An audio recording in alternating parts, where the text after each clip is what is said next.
Okay, this is working. I'm gonna close this one because I don't care about it. I'm gonna go like this, like this. This is just something I truly don't want this. Okay, there we go. Have this. Okay, cool. Hello everyone, welcome back to another stream. Today we're gonna be doing something original. Actually, it's an original idea that I had that I think it's gonna really go well with everyone here and that everyone will love, which is actually, you know, this is a brand new concept, so I need you to bear with me. React to a video, okay? Yeah, you watch a video while I watch a video and I give my opinion on it. And it's something that interests me because I don't know, it's just interesting to me because I am a very weird person with unique tastes that is like not definitely similar to someone else in the universe. So, since we are doing that, can I fix this because it's annoying me so much? Okay, there we go. We're gonna be reacting to why do people hate Jax, the amazing digital circus. I should actually fix that on my stream. It's too late. Okay, it doesn't matter now. I'm gonna eat Oreos if you don't mind because I'm hungry. Yeah, we're gonna do that because I hate Jax. And spoiler alert, why do people hate Jax? Because he's an asshole, basically. He's a bad bitch. God. Okay, let's go. I think I'm okay here. I'm a just whoomp.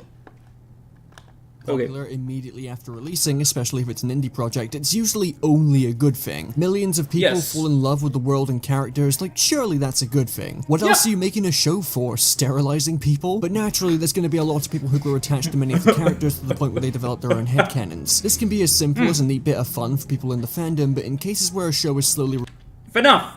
FNAF is a prime example of that. It's not new, not a headcanon. On FNAF it's just, you know, I don't know if Chef Kiss, but it happens every single day. Releasing episodes and giving more details about the characters, like with the amazing digital circus, it's common for popular headcanons that have existed for months to conflict with the actual canon. And when the actual canon portrays a character much differently to the fanon interpretation that's existed for months, some people are not gonna be happy. Honestly, it's hard not to be impressed.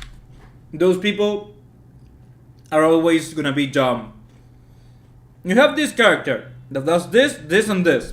In the canon, in the story that actually makes sense and is canon, and you go and you make your own headcanon, which is fine by me, but then when, like, you go back to that original canon, and you're like, no, this character wouldn't act like this. You know, sometimes you need to admit that you are just dumb, and you have poisoned yourself with your own headcanon. Of the insane success of the amazing digital circus. Even if you try your hardest not to care about it, there's no denying that its popularity is truly something to behold. Yes. And that's just looking at it from the perspective of it being an indie series. The show has already ingrained itself into pop culture in some insane ways, like these bootleg stage productions that give me nightmares. But the immense success of the series has been both a blessing and a curse. A blessing for obvious reasons. I mean, come on, streaming is already destroying cable. Digital circus is just whipping out the steel. I mean, I think streaming is not destroying cable necessarily, but streaming is becoming cable, which is worse. Chair on a dead horse, but it's also a curse because since this is an indie production, episodes take a very long time to finish and be released. All of the popularity you see for Digital Circus, that came from a single pilot, which by all means is impressive, but the 6-month gap between the pilot and episode 2 had naturally led to a ton of people writing their own fanfics and coming up with their own interpretations of the characters that are likely completely different from the actual canon of the show. Yes, but those people need to understand that that won't happen. Your fanon, your headcanon, is just that. It's yours. It's not like the rule of the universe. And I hate when people do that are just like, no, that's not true. That's not canon, and it actually is. And it's just like, come on, dude. It is canon. Just shut up. Shut up. Shut up. And this alone isn't a problem until the people coming out of these headcanons are seriously put off by how different the show itself is, and act like the show itself is at fault for bad writing. And I saw a lot of this behavior over the last week from fans of the character Jax. Episode 2 really seems to have rubbed people the I freaking hate Jax. wrong way when it comes to Jax, as there's been a surprising amount of discussion about if his portrayal in the episode is in character or just poorly written, and we're going to talk about it. Now, there is a difference between not liking a character and a character being poorly written. I think people forget that a lot. I hate Jax. You know, I hate him. He's an ass, and I don't like him. But you know what? It's very well done, because I hate it because it's well done, you know? It's actually very well portrayed. If I didn't hate him, or if I liked him, I would like him because he's like, I don't know, because I'm stupid. I don't know, how could you like Jax? He's not like a tsundere freaking waifu or husbando. Now to start this off, I just want to say that Jax is probably my favorite character next to Kinger. Why? Explain yourself, please. He's clearly written to be a complete and utter bastard, and his actions are meant to be comically cruel and unhinged. His complete sense of apathy towards everything that goes on in this world and the lengths he's willing to go to just to be entertained are darkly comical, and he's clearly not supposed to be likable in the traditional sense. Yes, I mean, that's what I meant. Like, you're not supposed to like Jax. He's an ass. You're not supposed to like him in the sense of, if you met a person in real life that was like that, you wouldn't like them. You can like him as a character, but let's not misinterpret the reality of the situation. He's an ass, period. I instead like him because he's such an irredeemable dick to the point that it's funny, and I think both the pilot and episode 2 do more than enough to show what kind of character he is. I didn't like episode 2.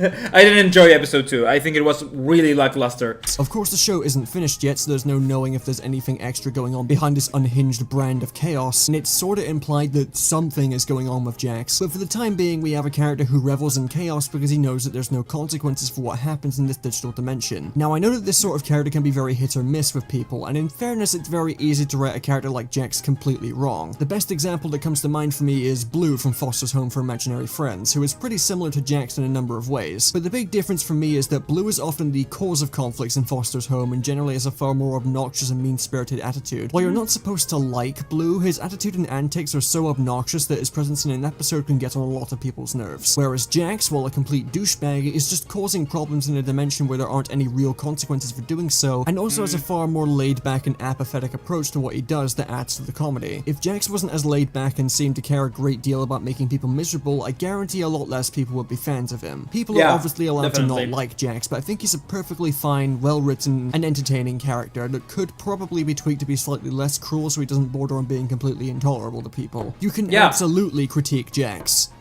It's just that a lot of people's critiques aren't very good. In the second episode of Digital Circus, we get to see more of the characters in action as they participate in Kane's adventures. I mean, while the pilot did a good job at introducing everybody and their personalities, it was mostly centered on Pomni coming to grips with the new reality she's found herself in. Here, though, everyone has a much more active role in a considerably more entertaining B-plot than the pilot had, and we get to see more of their dynamics between each other. However, things get a bit muddy for some people when taking Jax into consideration. In episode 2, Jax spends the whole episode intentionally trying to cause as much chaos as possible with very little regard for anyone's safety, and he does say and do some genuinely awful stuff. But this is where people think there's a problem, and there's a number of reasons why. A lot of people have tried we already knew he was an asshole. We don't need to worry about that technically. Incredibly out of character compared to how he was shown in the pilot, and a lot of his antics in episode 2 are much crueler in comparison. Now, I definitely think that Jax's jackass levels, that's a neat bit of branding for you, are considerably higher in episode 2 compared to the pilot, and I think there's an argument to be made about him being a little overtuned. But out of character, I don't think so. Jax in the show's pilot was still capable of doing some pretty mean and unhinged stuff, from casually having everyone's room keys on standby, shoving Gangle and Kinger down a massive pit, kicking this sentient bowling pin, pushing Gangle out the way, generally just a lot of Gangle abuse, honestly. Just because he's more of a chaotic mess in episode 2 doesn't mean that he's entirely out of character. He's just doing what he normally does, but on a bigger scale, given it's a much bigger adventure than in the pilot, and a much more different scenario. I personally think he's a tiny bit overtuned for my tastes, but that's just my tastes. I think he's written perfectly here. We'll get into why people think this is out of character in a sec, but there's also another thing we gotta talk about. Some people began theorizing that the reason why Jax was much more of a twat in episode 2 than he was in the pilot was because Gooseworks intentionally went out of their way to rewrite them after fans fans grew attached to him. Some even went as far to say that this new version of Jax has basically no depth at all and is just a complete douche through and through. This was, of course, debunked immediately as Goose had finished the scripts for episodes 2, 3, and 4 before the pilot had even released. And even thinking about it logically, it's mostly just people coping and looking for technically, you can always do rewrites, so I don't know. I don't know, dude. someone to blame for a character not being how they expect it to be. Hello! How are you doing? I'm sorry, I just saw it pop up and it's just like, it's been so long, yeah. Oh my god, when was the last time I talked to you? Oh my god, it's been so long. How are you? How are you doing, dude? It's been a long time, Can.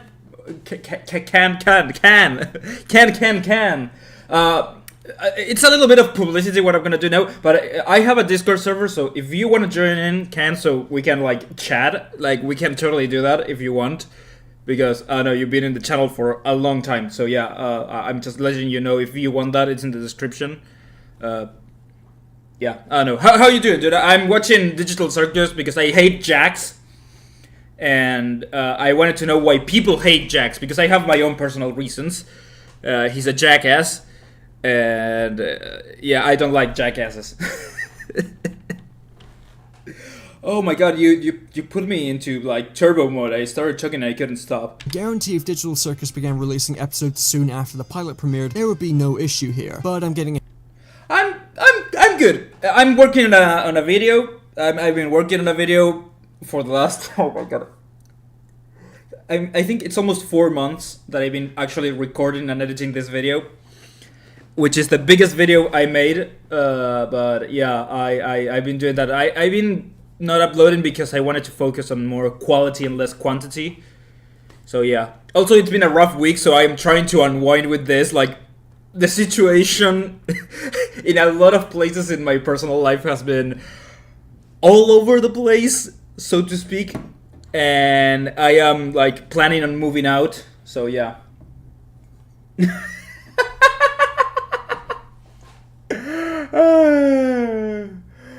That's funny. That's funny that you forgot it. It's just like, I'm not gonna remember. Oh, I remember. Lives, I've been doing it for like a couple weeks, like 2-3 weeks since the Fallout Road came out, like 2 weeks after that, maybe, if I'm remembering correctly, because I felt like I was really disconnected with YouTube, and I felt like, I don't know, I wanted to bring back live in some sort of way, because I haven't been uploading a lot. So, and it's good because it lets me focus on more my stuff, but also it's just like, I don't know, a whole other deal of, I don't know how to say, I don't know, dude, I wanted to try something new, basically. Ahead of myself again. In fact, anyone who's genuinely concerned about how Jax is being written or genuinely thinking that he's not going to have any sort of depth is jumping the gun far too early. Because not only is this, again, I must stress this, only the second episode of the series, but it's already been confirmed by Have you seen the Amazing Digital Circus? It's just 2 episodes right now, but it's just really good and really fun, even though I didn't like the second episode that much. Man... I don't want to sound mean by this, but I have ADHD. I never know how to say it, but I forget that people exist. And since I've been so focused on doing YouTube and editing this video, that I just like when I saw you, all the memories like flashed back. Like, I don't want to be mean, okay? It's not mean. It's just like my brain doesn't work correctly. Before episode 2 release, that we'll be learning more about Jax in a future episode, and that he's a much more troubled character than he lets on. Of course and he episode 2 is. itself still manages to drop a couple of subtle hints that imply Jax is a much deeper character below the surface, and that this whole persona of his is just that, a persona. And to quickly go on a tangent, I'm so happy that it's been confirmed Digital Circus is mostly going to be a character-focused show instead of going all in on the lore and mysteries that are going to be giving film theory a steady supply of bread for the next 2 years or so. And it actually does make me pretty excited to see where they take Jax next when his episode finally arrives. I'm not expecting a typical sad backstory, I just really want to see how he's tackled. Oh no, it's gonna be sad, trust me. I know it for a fact.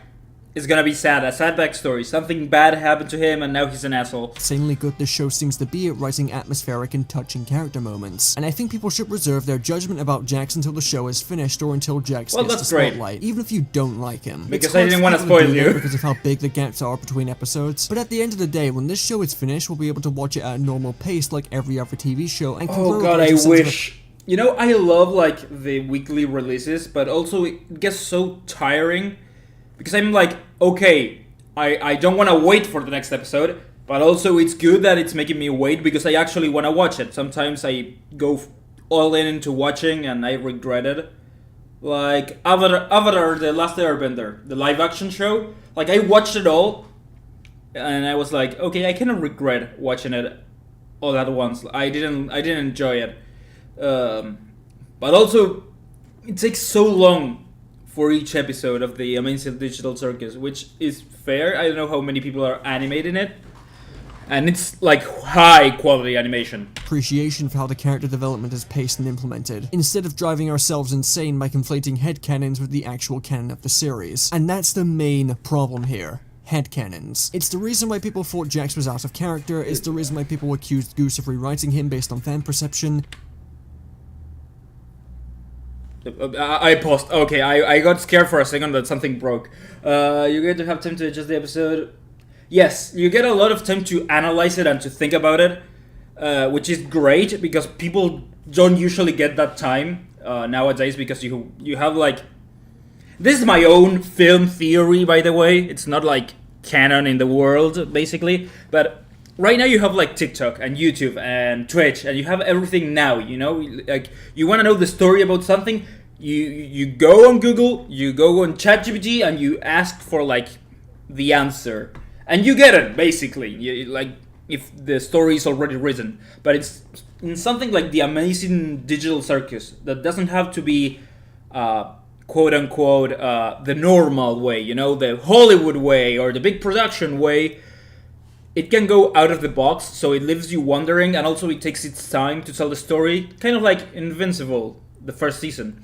So it's, for me, it's amazing, like that progression slowly building up to something, which is really enjoyable, and that's why I like the Fallout TV show a lot. The mystery was good, but it was a build-up to the mystery, you know? It wasn't like you have it all of a sudden. That takes away from the feeling of earning it, basically. That's why I don't like most of the late Marvel movies, because it doesn't feel like they earn anything. Like the plot didn't make me wonder, didn't make me theorize. That's why I like FNAF so much, because it makes me wonder. It all comes down to the fact that for the past 6 months, half a year, fans of the series have only had a single pilot and a slew of fan material to satiate their hyperfixation over these characters. So much fan material, in fact, that it generally gets close to eclipsing the show in its entirety. Right, how do I start this? Headcanons are kind of fun, honestly. Though I'm not too involved in many fandoms these days, it was always fun coming up with my own headcanons for characters I really liked and sharing them. Doing what-ifs and headcanons and fanfictions, to me, breathes in life to the franchise. Harry Potter, FNAF. FNAF is like the pinnacle of fanfiction and theorizing, and that's why it's so alive and so full of things. The more fans love something and the more they pour themselves into the fandom, the better that thing is gonna be. Dragon Ball, for example. Dragon Ball Z has a lot of what-ifs. Most of them are horrible and just cringe, but some of them are actually really good and really fun to watch, because it's an alternative story, kind of headcanon, fanon. It's just like really fun to watch. I love Dragon Ball what-ifs. Good ones, though. Not the cringy, like, what if Goku was trapped in the time chamber for like 1 millennium.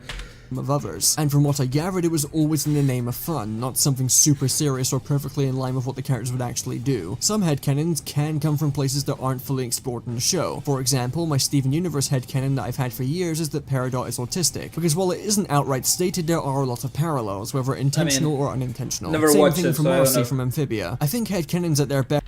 Sometimes fiction pushes more efforts into the IP than original creator. Yep. Yeah, Loud House Ben 10. Oh my god, Ben 10. Dude, I love Ben 10. Oh my god, I love Ben 10. You just remind me of that show. God, I used to love it. Miraculous Ladybug, I watched like 4 or 5 episodes. I didn't quite like it. I think I wasn't in the mood to watch that. But yeah, but I totally get it.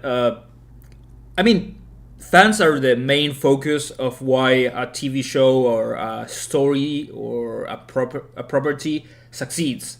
If it doesn't get a lot of fans that are passionate about it, you're screwed. Best are completely. That's why The Office, that I don't like at all, I hate The Office. I watched 2 episodes and I thought it was pure cringe, is still alive this day because fans are just vicious. Harmless and fun interpretations that people can have about their favorite characters, though acknowledging that their interpretation is not what's actually reflected in the show itself. Headcanons at their worst, though, are when fan interpretations of characters become so popular that people become disillusioned with the actual canon and act as if it's the show's fault for this happening, which is what's clearly happened with Jax. That half-a-year gap between episodes led to a lot of fan interpretations of the character in fanfiction and fan comics, and a lot of them try to tell their own stories independent from the actual show, given there was only 1 episode to work with at the time they were made. And Digital Circus has a massive fandom, so a lot of these kinds of fan projects got a lot of attention. Yes, some of these definitely. projects are actually rather good and stand on their own compared to the show with their own merits. I haven't watched any of it. Some portray Jax as a sex offender, but considering all Oh, okay, yeah, sure. Okay, that's... Oh my god. Yeah, we jumped straight into that. Okay, yeah, sure.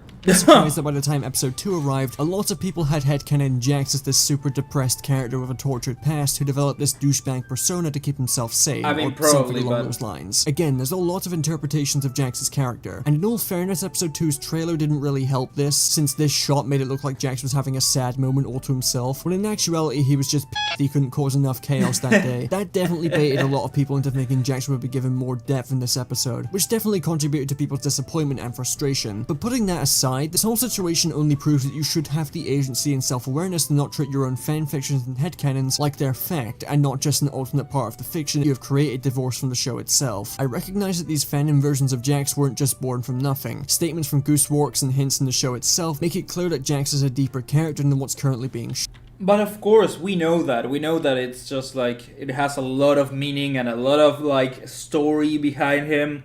But right now, fans of the Digital Circus, you need to chill. Just like take a step back, stop reading fanfics and start just like, I don't know, writing something else maybe. Shown, and that this side of him is being built up to, instead of the show blowing its load and showing it off immediately. And people have taken that idea and have gone wild with it. And I do actually like a lot of what people have written about Jax, not that part, but it's just way too early to be calling any sort of shot on where the show is taking any of its characters yet. And it's certainly not okay to throw a tantrum because the show wasn't perfectly aligned with your fanfiction and is still taking the time to build up to the big and satisfying character moments. Bottom line is, episode 2 did not portray Jax any differently from how he was shown in episode 1. While his actions are a lot more severe, he is still the same character through and through, and this whole thing has been incredibly overblown. I mean, no offense to any of the people that have already made threads and YouTube videos discussing how the public perception of Jax is completely flipped, or going over their own grievances with him, but I think we all need to remember that this show is still relatively new and has barely gotten started yet. I know it's hard to forget that sometimes given its borderline transcendent popularity, but we just need to have a little more patience. Whatever Gooseworks has in store for Jax is sure to be interesting at the very least, and I think people will probably be satisfied. Of course, there's the possibility I'm wrong about all of this, but not to toot my own horn, I've had a pretty good track record of being right about this show so far. If you're still invested in your version of Jax, don't let me or anyone stop you from having fun with your writing. I'm legitimately impressed at the quality of a lot of the stuff I've seen in this fandom, and I'm sure if you put your mind to it, you can make something a lot of people will enjoy reading. But don't ever take it out on the show or its creator if things go down differently than you expected it to. Headcanon. My headcanon is that Jax was exactly like Pomnia first. He stays so long that he just... I mean, it could... I mean, I don't know. I'm a fan of the amazing Digital Circus, but I haven't made my own headcanon. I have like... I love the Jack Hacks. I love that. I mean, I'm gonna sound really egotistical, egomaniac, like an ego. I'm about to sound like an egomaniac, but when you watch a lot of things, like I do, because you know, can. I watch a lot of movies and TV shows because I like that, and I like writing, and I like creating stories. You get to the point where, like, the tropes, you can more or less guess what's about to happen or what's gonna happen with certain characters. You know that it's probable that maybe some of these characters, like, I don't know, Jax, he's probably has a sad backstory. We all know that. We can, like, guess that from just watching the first episode or the second even. You know that Kane, I think his name is Kane, has, like, a dark secret. We know that there is something hiding behind those weird, misshapen eyes. By the way, I love Kane. I love him so much. He's so funny. You watch movies? Oh my god, I never knew. I mean, you were one of the few that actually watched my reviews, so so I know I'm over-explaining it, but bear with me, I am autistic. And then I can't remember the doll's name, but also we know that she has probably a brother or a little sister in the real world. I am pretty sure of that. I can bet on it. So, you know, you get to know stuff when you watch a lot of other stuff, and you become good at guessing. So yeah, I wouldn't be surprised if Jax was like Ponmi, and that's why he likes to bully her so much. I wouldn't be surprised. Canons are not actual canon. I've seen a lot of fandoms go through this cycle of believing fan interpretations in the wake of content droughts for their favorite franchise, so let's not do that here, alright? Anyway, that's the end of the video. Play Yakuza or something. It's a good video! And you're choking up because you could never. It's really good. It's actually a really fun, entertaining video. Subscribe to the cartoonish. I'm going to. Like, I'm definitely going to. Fun to watch, actually, like fun to understand. Why don't we? We're about to jump into this, which is a whole other thing that I'm gonna make a video on. I see what you mean though. Tropes and stories have already been done again and again and again and again. So it's a great. Yeah, that's why I like anime so much, because anime doesn't usually adhere to the usual tropes of this is gonna happen and then this and then this and then this and then this and then this. Usually, you know, like I guess I watch a lot of Hollywood, and that's my own fault. That's why I expect and I know what's gonna happen in a big Hollywood movie. Like, I can bet. Let me just. We're gonna do something, okay? I'm gonna do something. Wait, let me cook, okay? Let me cook. Let's see. What's the next Marvel movie? Not Deadpool. Marvel movies. Marvel movies 2024. Let's say. Okay, here we are. Let's grab Kraven the Hunter, okay? Kraven the Hunter. It hasn't come out yet, so I can guess. Let's guess. Let's do this. Let's guess. What's the plot? Okay. I bet we're gonna have a little bit of a flashback where Kraven has maybe like a tough relationship with his brother or his father, if I'm not mistaken. You know? Like his father is an asshole or his brother is an asshole, a psychopath. And he gets his powers, maybe, I don't know, by being in contact with a talisman of sorts. That's my guess. I don't know. I haven't watched a trailer, or I read like an overview, but wasn't even paying attention. And then you're gonna have like that family member that's gonna be like the antagonist, because the main character is not what they like, and the main character is like, no, I want to be independent, I want to be my own man, basically, which is Kraven.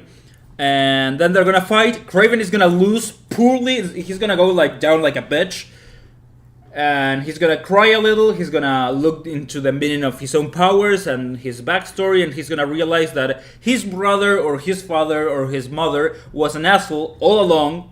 Like, they were bad people all along. He's gonna realize that, and he's gonna be like, now I know how to beat you through the power of my own hindsight. And then the movie ends with a big battle between the antagonist and the protagonist, where the protagonist is like, I know I'm right, I'm actually right, and nothing's gonna change from this, I'm just gonna still be the same. And he kills, or maybe puts in jail the antagonist, which is, I don't know, which is similar to any Spider-Man movie, actually. Spider-Man goes like that. Deadpool goes like that.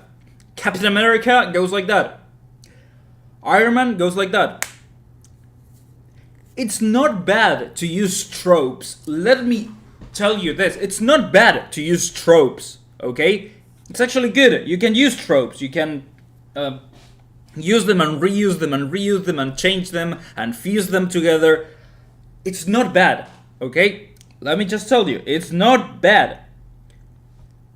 But you have to do it correctly, okay? You have to put effort into making it not new, but kind of original.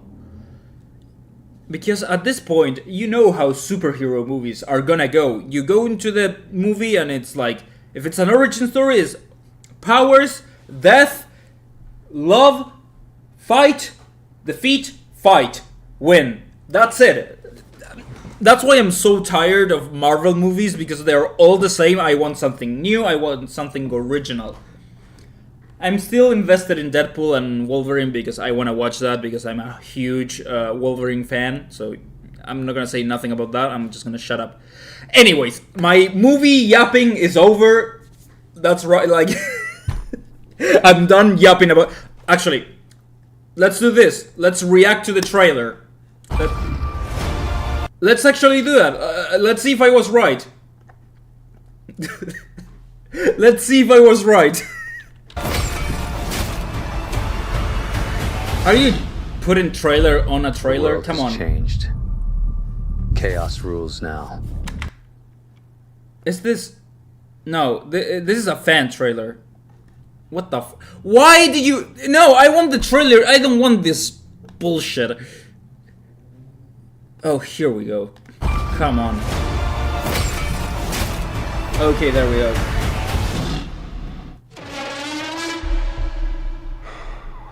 Okay, let's see.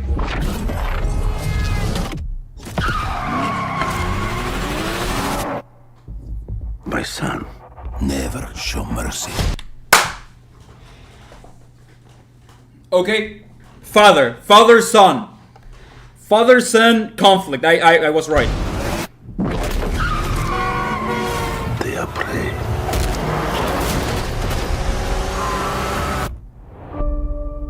We are predators. The dad was an ass. Who knew?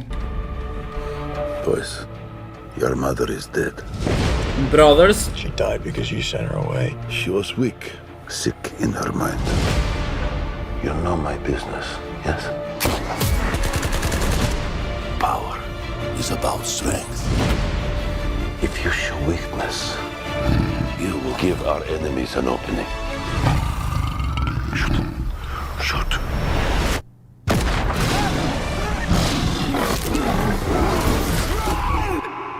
He is weak, like his mother. Leave him. What happened that day? Okay, I was wrong about the talisman, but you know what?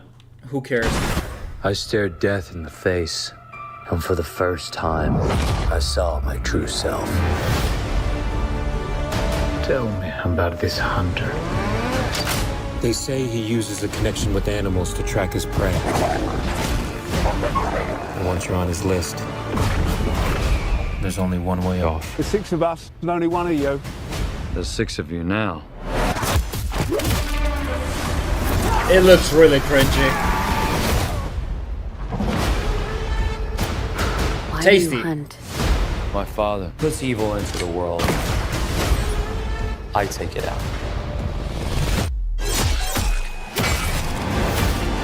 think you're some kind of honor. You're exactly like our father. Just another man hunting for a trophy. We're murderers. Isn't that what he taught us? You don't get to do that to me anymore. Mr. Taglin? Mr. Taglin? Where's Mr. Taglin? Oh, you're standing in him.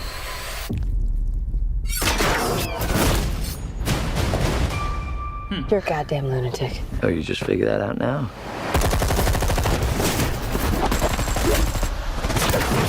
Oh god.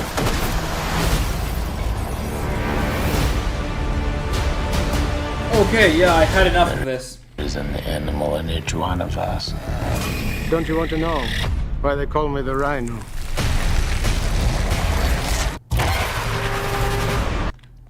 Whoa, really cool. I was almost right in everything. I'm not gonna say I was right in everything, but it's pretty like obvious what's going to happen after this. So let's move on from movies because I'm already tired and Craven the Hunter just took it out of me.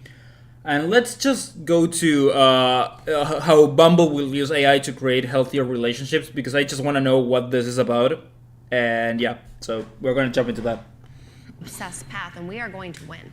We will be the way people meet. And this is not a fad. And so what we are doing is we're leaning into the things people don't like, the things that are stressing them out, and we are saying, how do we be the best place on the internet for women? How do we be the place that people find real connection and we do not exhaust them or stress them out along the way? So with Lidiani's expertise in AI and her unbelievable technology background, we're just going to innovate, innovate, innovate, innovate, innovate, and that's how we're going to win. And how much is AI going to help or hurt that? Because, you know, you and I talked about last year, AI might be able to help teach you how to flirt, help you write that opening message. On the other hand, you've got like people falling in love with bots and like bots posing as real people. Yes. Don't worry, let it lag. you know me, I yap a lot. I just love talking and hear my own voice. Using tropes is like remixing a song, using the other ones, yes, you can just repeat the same parts again and again and again. No, definitely not. You are right in that. You have like 100% of the right opinion in my own judgment. Although it's fun to use tropes. You know, like I love using tropes. I mean, you know me, movie watcher Sam here. Actually, tomorrow I'm going to the movies for the first time. For the first time since June 2, I'm going to the movies because I have some money to spend on something that's not taxes and my health insurance. So I'm gonna go to I'm gonna go watch The Fall Guy with Ryan Gosling because come on, he's Ryan.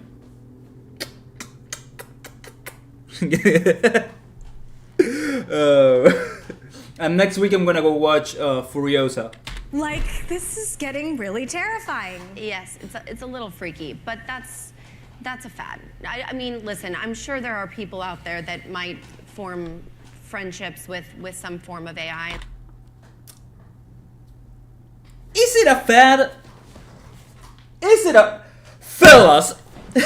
Fellas, is it gay to have a dick? No, is it a fad?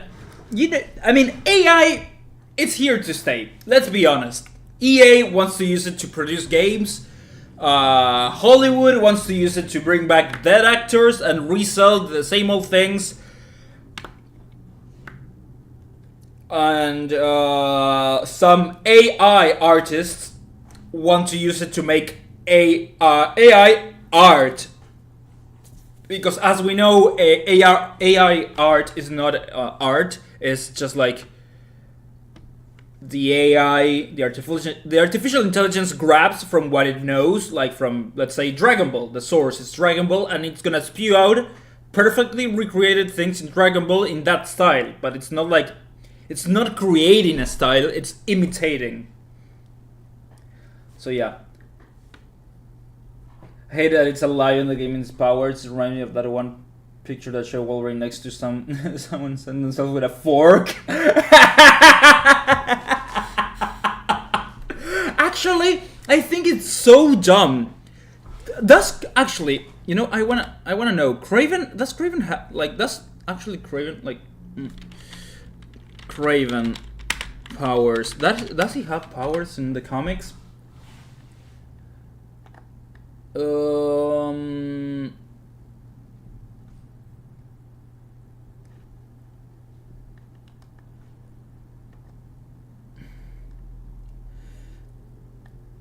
Yes, he does, but it's not a lion in the comics. It's herbs, which would make him really similar to Black Panther. I think that's why they avoided that. Like, but also it would have been more original than a lion. And in what I get it, we are in this Sony Spider universe, which is basically a radioactive spider beat like a bit freaking adolescent, and he got like powers, but what, it was like a radioactive lion that gave him his powers. What the like, is it a radioactive? Oh my god, look out, it's a radioactive llama, and like the llama beats you and you're like llama man. You just spit really far and shed a lot of hair. That's your power. And you chew all day. That's what you do. Come on, man. That's just... Oh god, why? Why is it so hard to make a good superhero movie nowadays? God, I love superheroes. I love writing. I love just everything about them. Why is it so hard? Like... What was the last good superhero movie? Yes, that is better. Like, you have like, oh yeah, this is my own potion and my own thing. Yes, someone that's talking sense. Oh my god, I'm so angry at this because it's just like, radioactive lion maybe? And how did Rhino get his powers? You know, like his actual skin is just like mutating. Was it a radioactive rhino? Was it rhino blood? Why are you doing this to me, Marvel? I mean, I don't like Kraven the Hunter particularly. It's not like my favorite character, but you know, everything that comes out of the Spider universe I like, usually, in the comics. The Batman is like one of the best movies of all time, in my opinion, and one of the best superhero movies ever. But that was a long time ago. Let's look, superhero movies past, let's say 2 years. 2 years.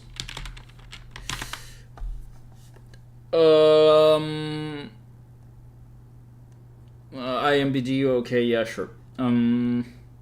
Let's see. Logan is a good movie. Good superhero movie. Spider-Man Homecoming, it's old, it's 2017. Let's do 2021 onwards. Can I do this? How can I... let's look for a new movie. You know, like The Batman, yeah, good movie. The Flash, no, it's not a good movie. I mean, I like The Flash. It's not a good movie. Depends on the version, but it's either robotic armor or stone armor that fits with the skin. Okay. Yeah, in the games, it's like robotic armor, and the Andrew Garfield universe is a robotic armor. In the cartoons, it's like a kind of like, I don't know, concrete armor. Weird. Let's see. Suicide Squad 2021 was a good movie. Like the second one, The Suicide Squad, good movie. I'll fight anyone. 2022 Morbius, it's awful movie. The New Mutants, never watched it. Black Adam, awful movie. Venom, it's also a mediocre movie. Guardians of the Galaxy 3. Yeah, Spectacular Spider-Man. I used to watch that, yeah. That's what I was talking about, yes. Guardians of the Galaxy Volume 3 is actually good. No, it's like a good movie. And of course it's James Gunn, so yeah, of course I'm gonna like that. I think, chronologically speaking, the last actually good movie is Guardians of the Galaxy 3. Kraven the Hunter is this year. Joker, 2019.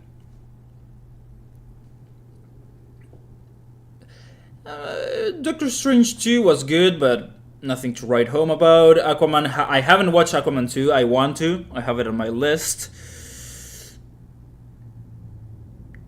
Oh boy, this is looking grim as ever. Blue Beetle was not good. It was so cringe. It was so cringe. The Marvels, haven't watched it. Oh boy, Shazam 2. I liked Shazam 2, but not many people did, so I'm not gonna say anything about that. And yeah, that's it. 6 out of 10 movie. I mean, I like Venom. He's one of my favorite Spider-Man characters and villains, quote unquote, because he's not technically a villain anymore. I love Venom. I have a T-shirt with Venom on it. I love it, and I love the first one. But I wish that they would made it like R-rated, like 16 up and above, because it would have been so cool to actually watch Venom rip someone in half. Maybe it would have been really awesome, and it would have helped a lot. Just saying. So yeah, basically, the last good movie in chronological order that I'm seeing here is Guardians of the Galaxy 3. That's it. That's the last good superhero movie that I've seen last 2 years. This year, nada. Zero. Nothing. Hellboy. The new Hellboy was so bad, dude. I watched that and I was just like hating myself for watching it. Also, why is Joker so low? 59 Metascore? It's actually a good movie. It's a really good movie. Yeah, I'm starting to see that a Metascore is not good at all. I am so watching Superman next year. Oh my god, I really, really want to watch Superman. So yeah, basically that's it. That's oh my god, it's so depressing. The superhero movie genre was so good and it became so bad over the years. Oh god. Cringe. Literal cringe.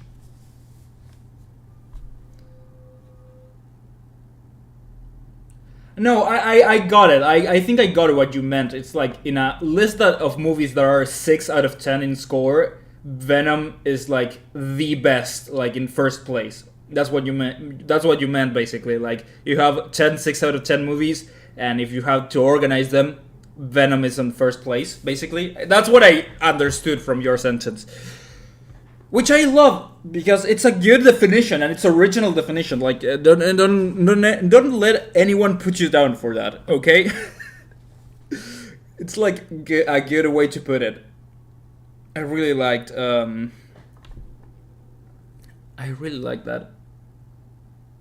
Oh, yeah.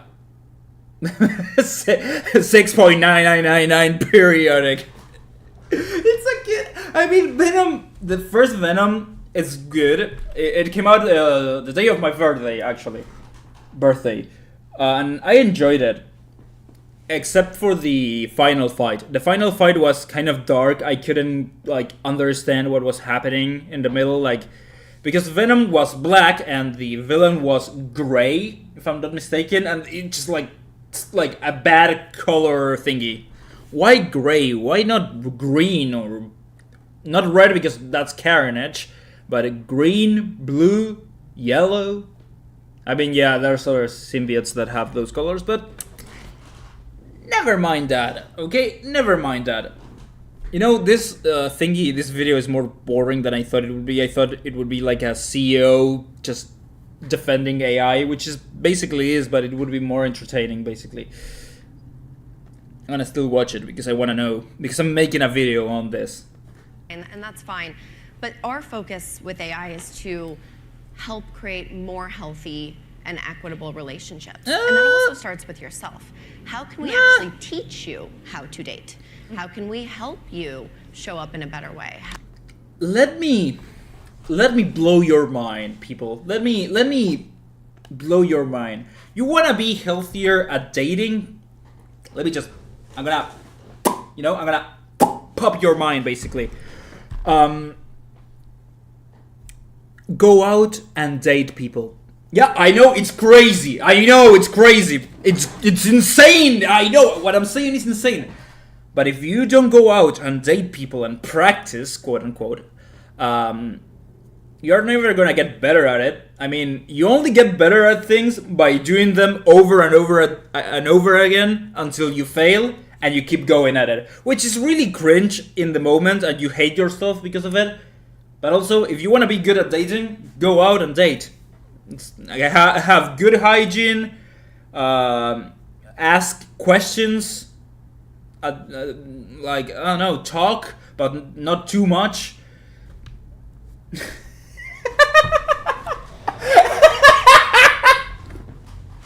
No, dude, no. I mean, kind of, yes. Actually, yes. I'm doing that. Don't actually throw yourself into the middle of the ocean. Don't do that. If you don't know how to swim, you're not gonna survive. But yes, you have to do that in dating because there's no other way to learn. I mean, you can take it slower. You can like download a dating app and talk. But if you don't do those things, you are never going to actually be good at dating or be good at talking to anyone else. It's the same as, I don't know, wanting to draw well. I've always wanted to be an actual like artist, you know, like be able to draw anything, and I'm really bad at it. Okay, I am so bad at drawing, and I gave up on it. But if I didn't, I would have been pretty good at it because I would have practiced and I would have made mistakes. Making mistakes is the only way to learn. If you don't make mistakes, if you win all your life, you're never gonna know how to handle frustration, basically. That's my opinion. I'm gonna tidy myself up. Whoop. Give me an example. Okay, so for example, let's see. You could, in the near future, be talking to your AI dating concierge, and you could share your insecurities. I just came out of a breakup. I have commitment issues. And it could help you train yourself into a better way of thinking about yourself. Let me fix that problem too. Have you ever known about, let me tell you, psychology? You know what psychology is? You know what that is? That's the person you go to talk about your problems, your insecurities. Let me just blow your mind there, okay? Psychology. That word, okay? I blew your mind.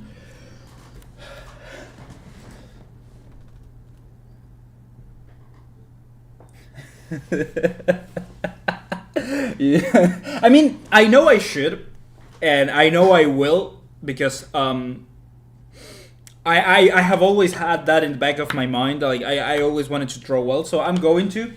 I don't know if I have an example of my drawings, but they're not good.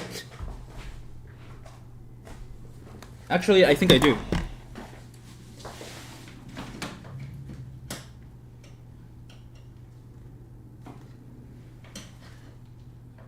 No, I don't. I lied. I straight up lied to you. I lied. I lied. Oh my god, I lied to you. Straight to your face. Lied. I don't have any drawings here. I thought I did. Sorry. I lied. I know.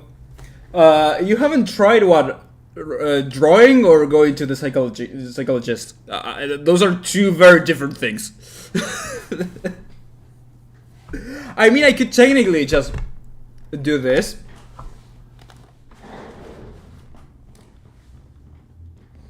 I do it like that.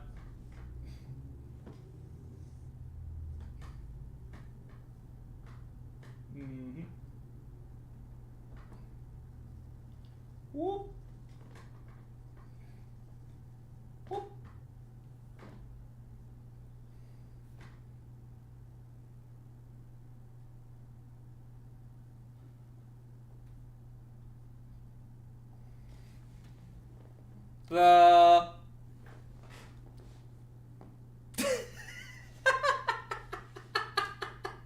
It's so ugly. It's disgustingly ugly. Oh my god, I am so bad at it. I technically could do that.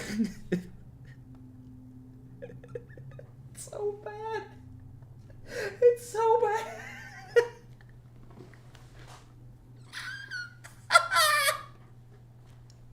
Oh god, it's so bad. Oh yeah. Yeah, that's true. It's easier to actually talk to a chatbot. That's actually true because you don't have any stakes. You don't lose anything if you miss, you know?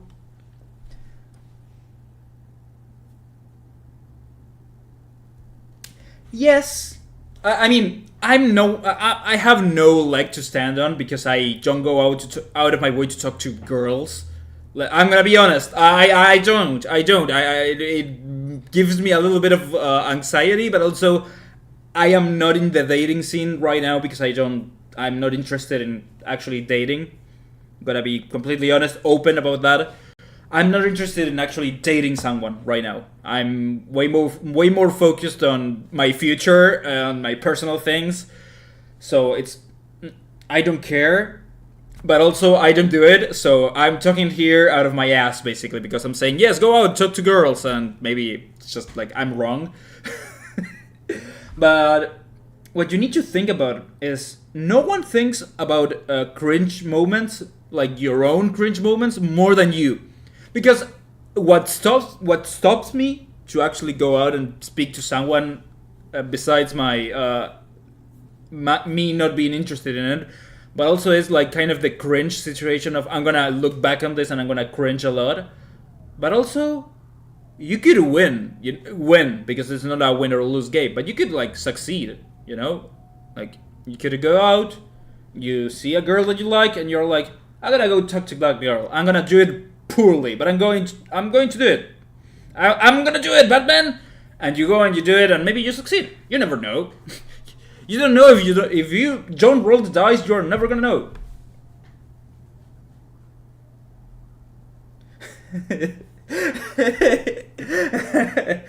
I mean,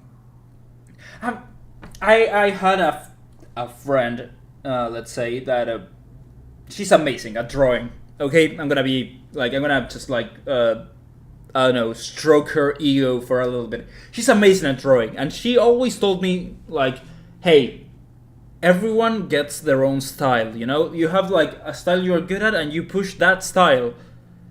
And that's true. Better to live with remorse than regrets.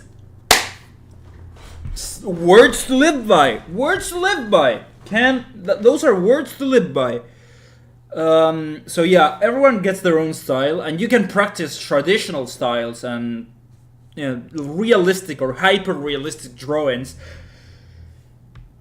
which is what I usually like.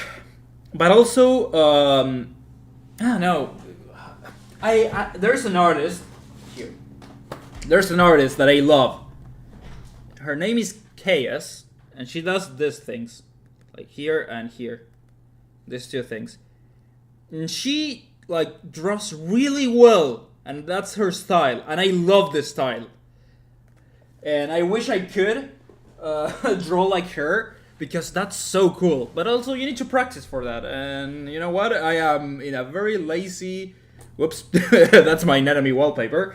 In a very lazy well, not lazy. I'm focused on something else. I want to become good at editing YouTube videos and making them. Oh God.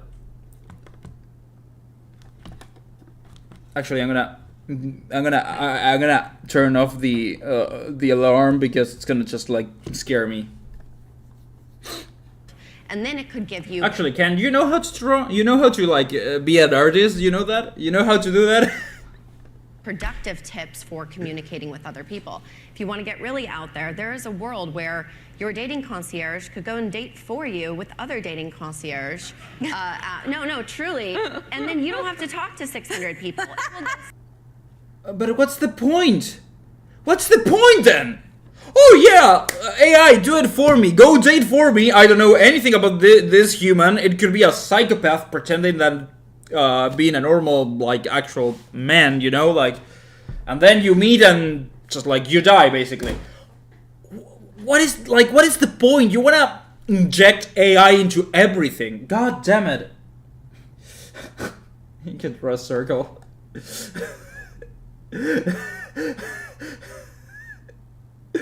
Dude, grab a compass and you're gonna be like just fine. You're gonna be just fine, you know? I can't draw a circle to save my life also, but with a compass it's so much easier. Like, come on, what's the point on going out, like, and dating? I don't know, like, not dating, not even dating, but having someone do it for you. It's like, you tell your friend, hey, go out and date for me. And they go out and they pick a person at, like, not at random, but a person that they think you like. And then you meet the actual person and you're like, but she's not my type, or he's not my type, or they are not my type. Of course, you didn't pick them, you didn't choose them to be your date. God, this makes me so angry. And all of San Francisco for you and say, these are the 3 people you really ought to meet. And so, you know, that's the power of AI if harnessed the right way. But for us, you know, it's staying very committed to our Northern Star, a safer, kinder digital platform for more healthy and more equitable relationships, always putting women in the driver's seat, not to put men down, but to actually recalibrate the way we all treat each other. And so AI is going to follow the same set of values, and we are going to lean in fast and... You know something that bothers me, because... yeah, it sounds really weird when you say it out loud. But you know what bothers me a lot about this exact situation? Is that you look at it from the outside and you're like, okay, so AI is supposed to facilitate the dating scene. Okay, great, that's good. But then you remember, how do dating apps make money? By paywalling and putting behind a paywall all the useful features as infinite likes, find out who likes you, which is what she's talking about. Instead of like having to scroll over 600 people, you like get 3 of them. And it's like, doesn't Bumble paywall the like thing? Doesn't like Tinder do that also? Doesn't OkCupid, Boo, I think it's one of the dating apps for introverts, maybe. I don't know. Grindr, I think it's one also.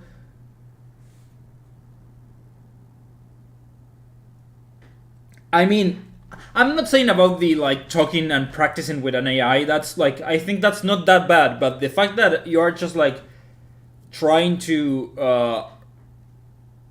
reduce the amount of people that you meet to those 3 that the AI thinks it would be compatible with you. It's just like, I get it and I get the point of that, but also I'm like, I don't believe that, because like every single dating app tries to paywall that stuff, tries to like make it as expensive as they can to make more money. And this would defeat the purpose of actually paywalling likes and paywalling infinite scrolls and everything. Basically, you write the personality of person A and person B, and then it simulates best and worst outcomes. Let me show you something. Let me show you something. Let me show you something. Let me show you something.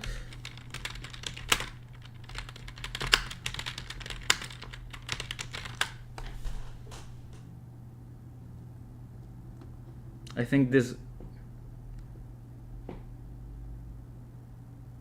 I think this is it. Hang the DJ. Nope, this is not it. This is it. Is this one it? Yeah. This. So, shall we check our expiry date? On 3, 2, 1, go. 12 hours. Yeah, 12 hours. Okay. Bit, Yeah. bit short. It is a bit short, isn't it? I used to think that love could Must have been mental before the system. I mean, are we just meant to go at it? Define go at it. Oh, fucking hell. But then you Always find your perfect match. It really does work. Another relationship. Coach, is this a mistake? Everything happens for a reason. This episode is just like, it's like that. The dating concierge is like, oh, how much you have left? Oh, 12 hours, 4 days, 4 years, 5 years. And it's just like, the AI decides for you how long you have. I mean, the episode has a kind of a happy ending, quote unquote, I don't know. But it's like, it's basically this. And it's just so diabolical that we don't see it. Like, it's on our own faces and we don't see it. It's like, huh, look at that. That's undescribable horrors beyond mankind's comprehension. That's just great.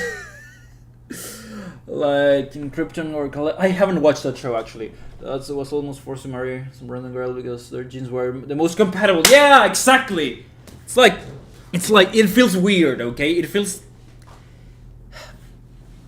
like it's taking away people's ability to actually choose and to enforce their own free will and just do what the app tells you to do and shut up, which is also really dystopian and really creepy if you think about it.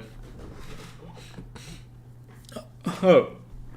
And furiously, we already have. Bumble's actually already been an exceptional use case of AI. We've been using machine learning and AI for several years before it was super trendy. But I think you're at the very early innings of what this platform looks like. And very importantly, community.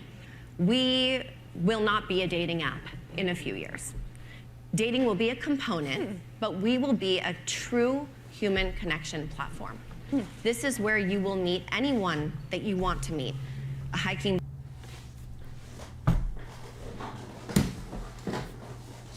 Oh boy! No, we're not gonna be a dating app anymore. We're gonna be your every friend app. You wanna make friends? You're gonna have to go through our app. You're gonna have to pay a subscription service, $29.99 a month, if you wanna make friends.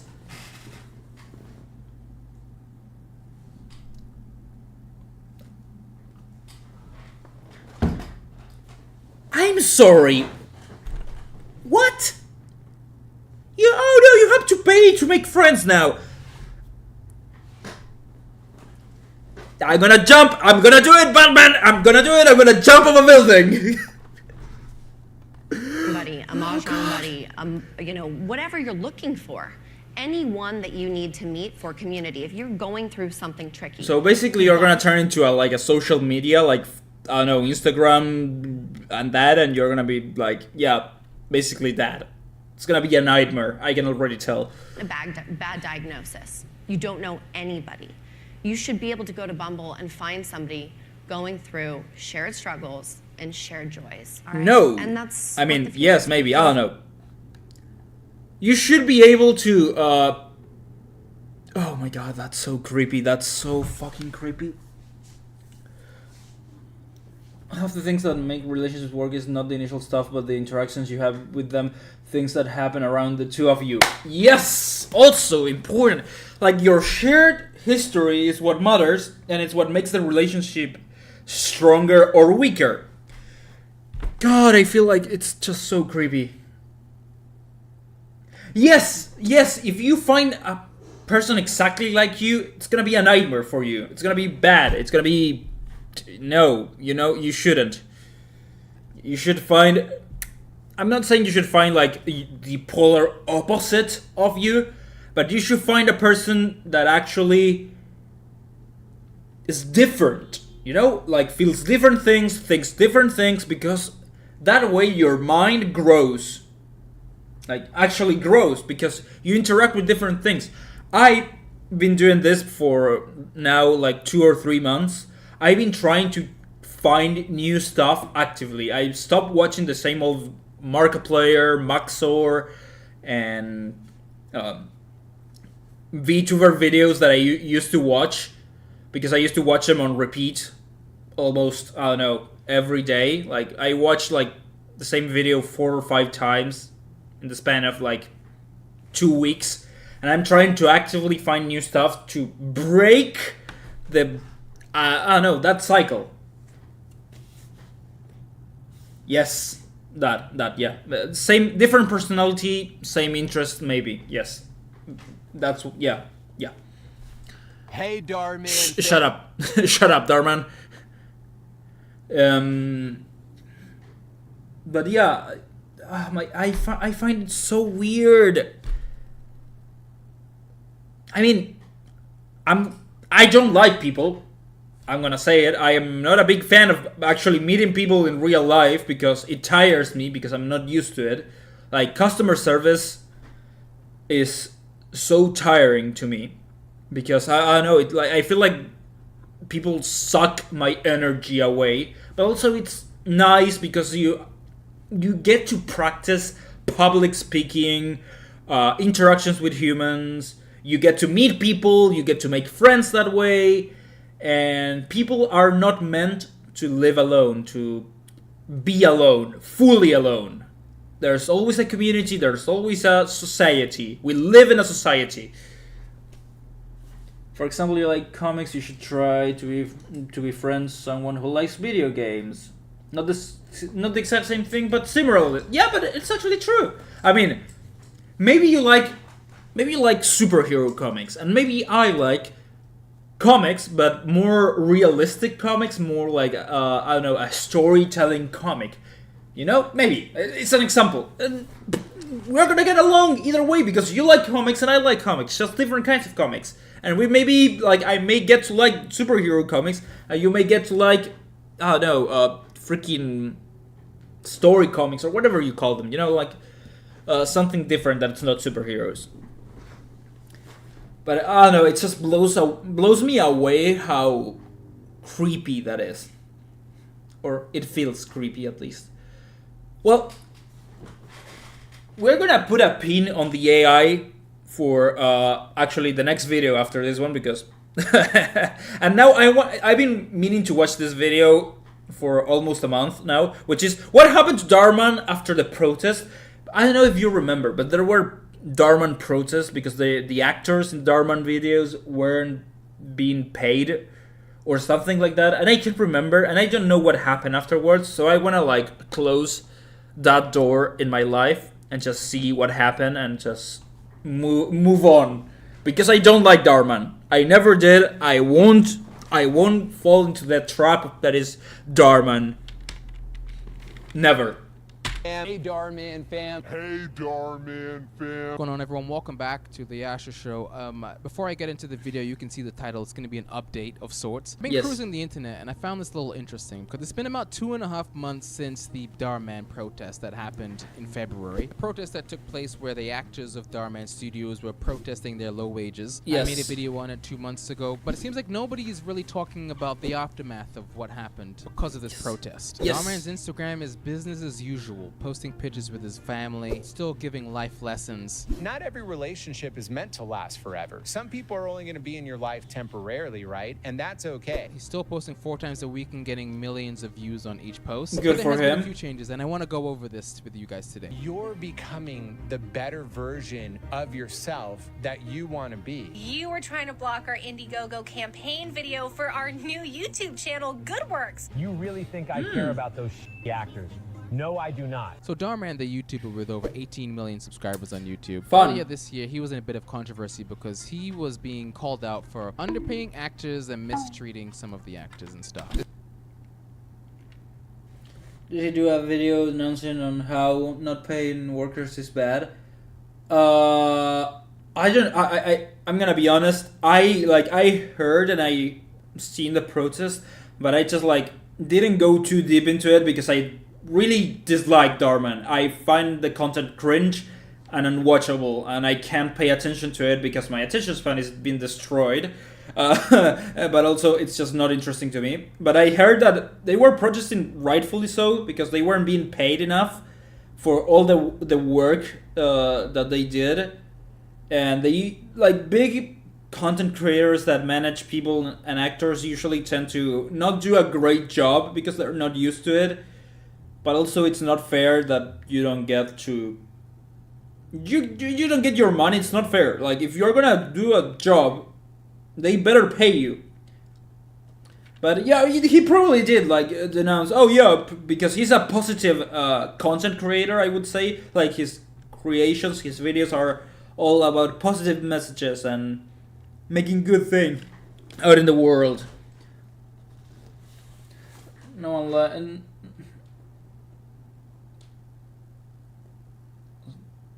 saying Darman felt too heavy-handed, if that makes sense. Yeah, Darman, I mean, the message is right on your face with his videos. I never watch a full Darman video, actually. That's something I'm proud to say. But if you're gonna tell a story with a message, try to be subtle with it and not on your face, so people can get can learn to analyze media. I know people complain about the death of media literacy, and it's just I don't know, dude. I think media literacy is just fine. You just need to find it. It's not dead yet.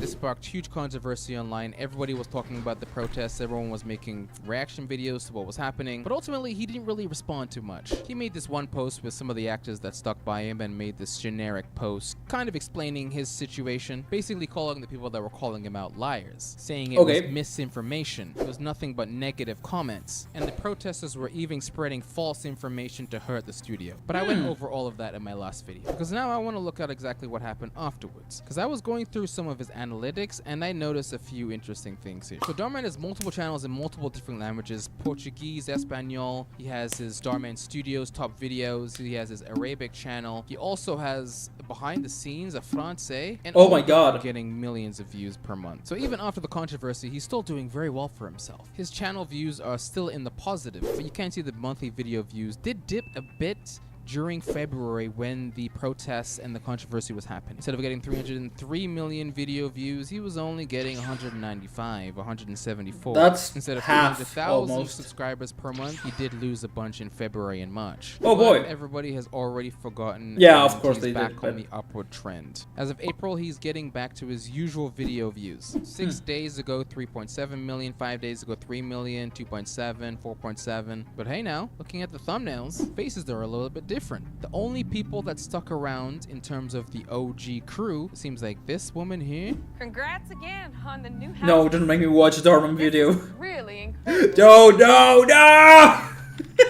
Must be so proud. You might recognize her from some old Darman videos. No, this I don't. Guy here. You're early. Yeah, my boss let me off since I finished all my work. There's the guy. There's the lady. Oh. Seems like all the people that took this photo with him are all the people that decided to stick by Darman and stay on his team. And he obviously added a couple of new faces, but there's no of course he did. There's no Colin. What happened to them? I actually found out that they were doing something on their own, and I wanted to share this because I feel like this is going to be great for them. Mary Maroney, you might recognize her. She was one of the main characters in the Darman series. No, I don't. went to her Instagram to see what she's been up to, and it seems like she's been doing collabs. I wanted to make sure my big video collab with Mr. Fleece is ready to go. Oh, totally. Yeah, I'm working on some social for it right now. #Fleeman collab. But also, it looks like she started her own company with some of the other actors that got fired from Darman Studios. This was posted on Indiegogo a couple of weeks ago, and I'm a little upset that I didn't even know about this. Good Works Productions is launching its first show, and we need your help. What exactly is Good Work Productions? Well, according to their YouTube channel, I think they're going to be starting their own sitcom on YouTube. Guess what? We heard you. We have heard you. We heard you. We've heard you. We heard you. That girl Mayor, Chaz Lachlan, Colin, Rachel Christian, Michael V, Dylan, people. Wow. Okay. I don't know why, but I'm so uninterested all of a sudden. I don't know what happened to me. I was really into it, and then my brain just switched. I'm gonna keep watching. I'm gonna finish the video, but it's just like I don't know what happened in my brain, but it happened. People that you might have recognized from the Darman videos, they all decided to come together. These were all the biggest people that were actually protesting, and now they're trying to make their own production. Good for them. So answer your prayers with a new channel. We know you want to see more from us, so we're bringing you more. she looks like OG when Stacy. Yes, she does. We're doing our own. Yes. He would love to create content for you people. Yes, we are gonna make our own. Also, yes, it feels like an ad. Yeah.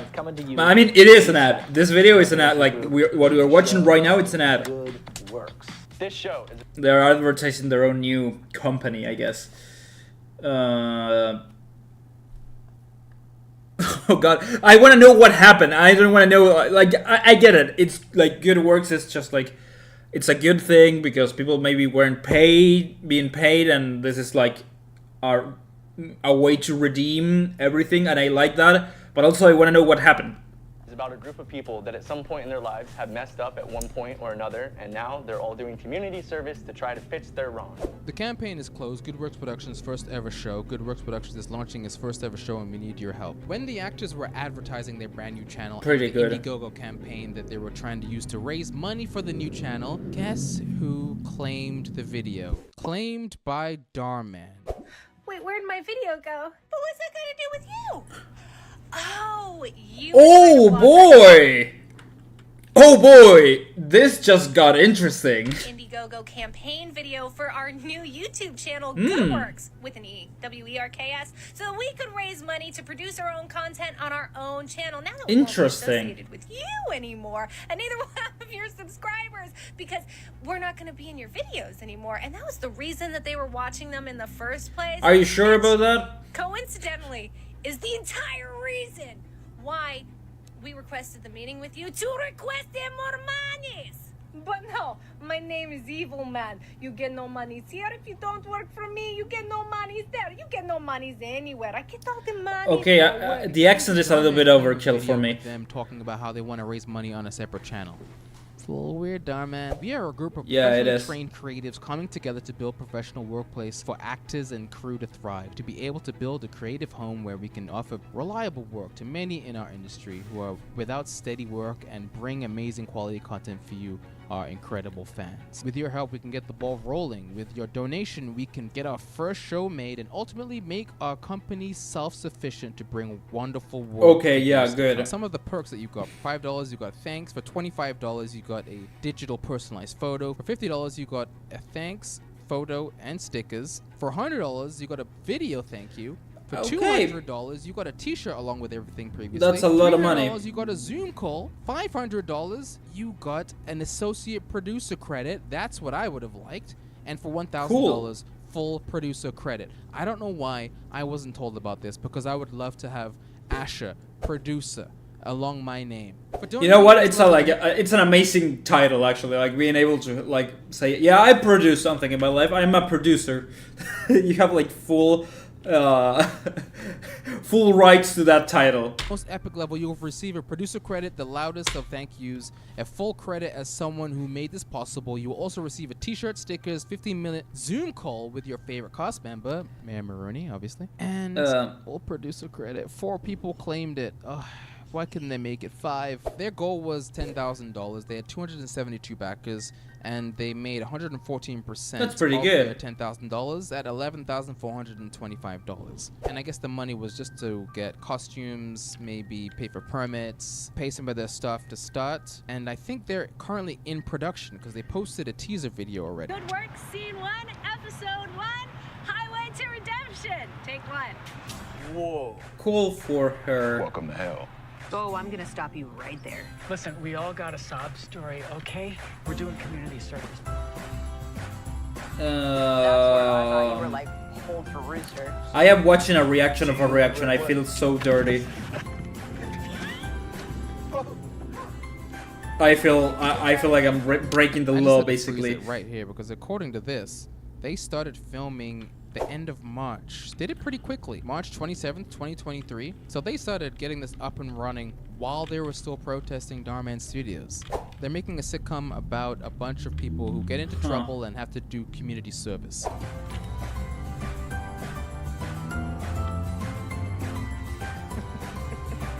Okay. Great work, gang. Or should I say, good works, gang. It's fantastic. Okay, yeah. Beautiful. Sure. I have friends. I got family. I saw a lot of people commenting, asking questions. What happened to the actors that were protesting? Well, now you guys know. It seems like they're starting their own thing. That didn't answer my question. He's currently having fun at Stagecoach, listening to country music. Everything that happened to him in the last couple of months is in the back of his mind. You might have heard the statement that he made. You really think I care about those shitty actors? No, I do not. I am worth $4.5 trillion. That's AI. Not one, not two, but 3 big booty Latinas waiting for me when I get home. Get your money up, not your funny up. Get scammed, shitheads. I love that term, the relatability. Okay, that was obviously fake. Don't sue me for that. But after everything that happened, after the small dip in followers that Darman had, he's back on top. Nothing really affected him in the slightest. Okay. So basically, this could have been answered in 2 minutes. Nothing happened. There's no consequences. Great. Oh god, that fried my brain though. Like, that actually fried my brain. That just like destroyed my my frontal lobe. Yes. Oh boy. Oh boy, there's not one but 2 Coffeezilla videos I wanted to watch. There we go. Just in case I missed them. Oh my god. I need to. Oh my god. That really fried my brain. Just straight up, just fried my brain. Okay, let me check something. Oh, Filian is live. That's amazing.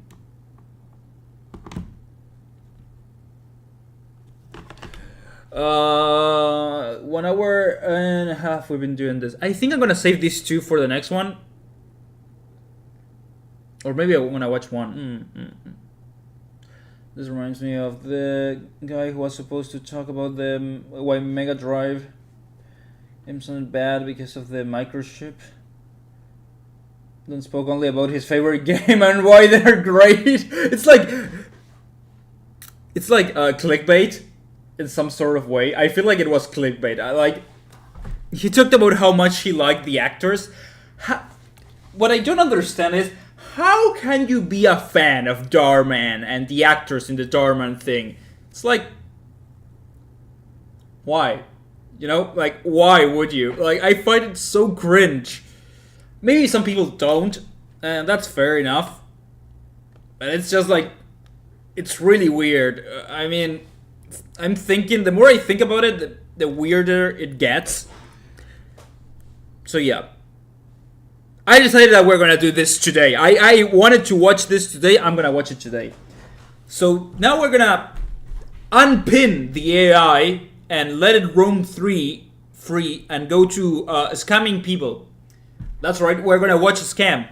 The Rabbit R1 looks really cool.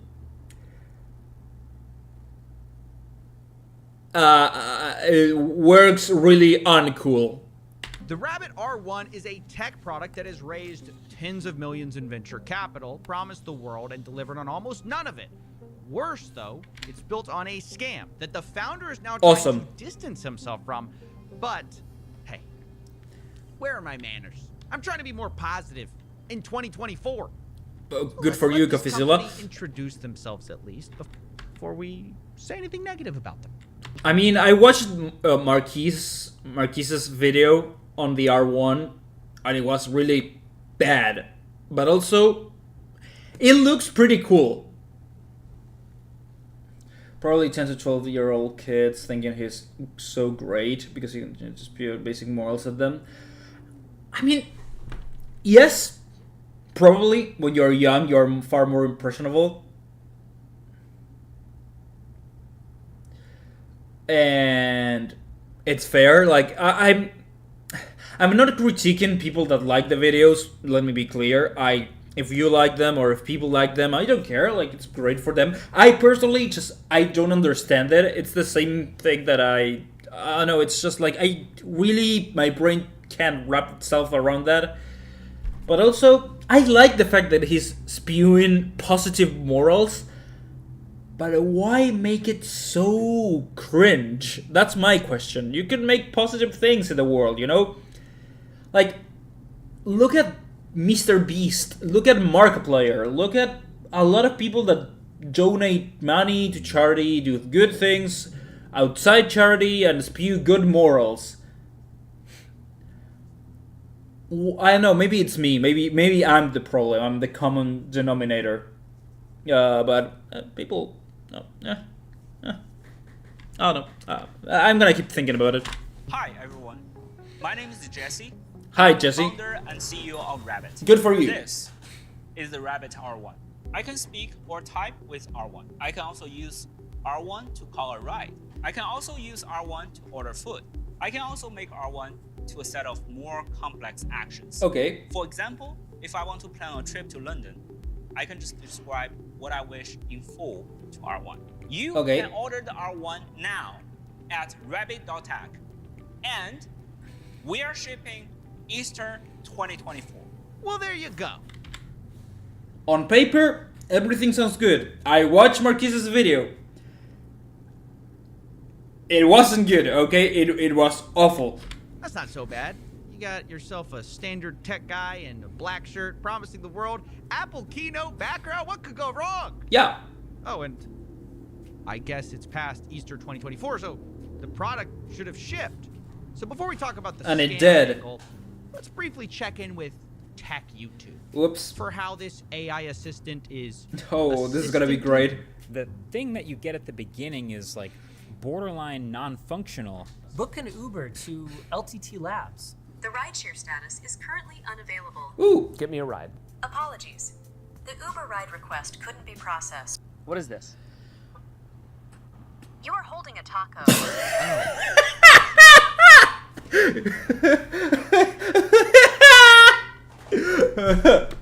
What is this? You're holding a cigarette. That's basically... I never trust no one with my bank account.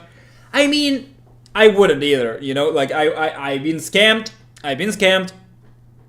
Full on, I've been scammed, okay? I lost a lot of money. But also, yeah, no, you're right. I would never trust AI with my money. Can you imagine, like, a glitch in the server?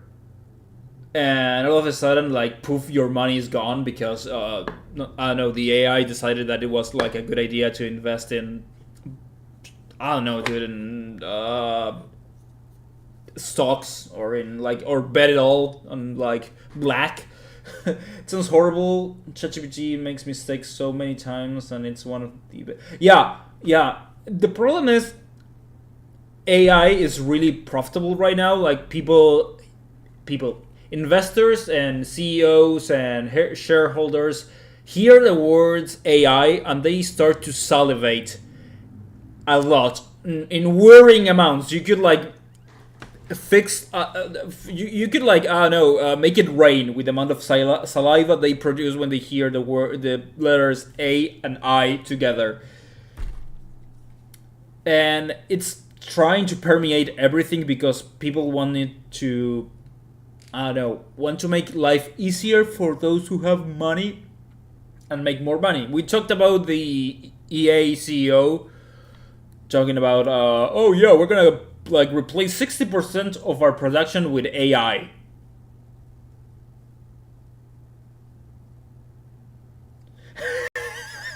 No, imagine this, you're 100 Dora the Exploradora books. You know what? I wouldn't be mad because I could cancel that. Investing in stocks, you can't cancel that. I mean, you can like say, Amazon, I made a mistake, take it back. Stocks, you can't turn back stocks or crypto or whatever.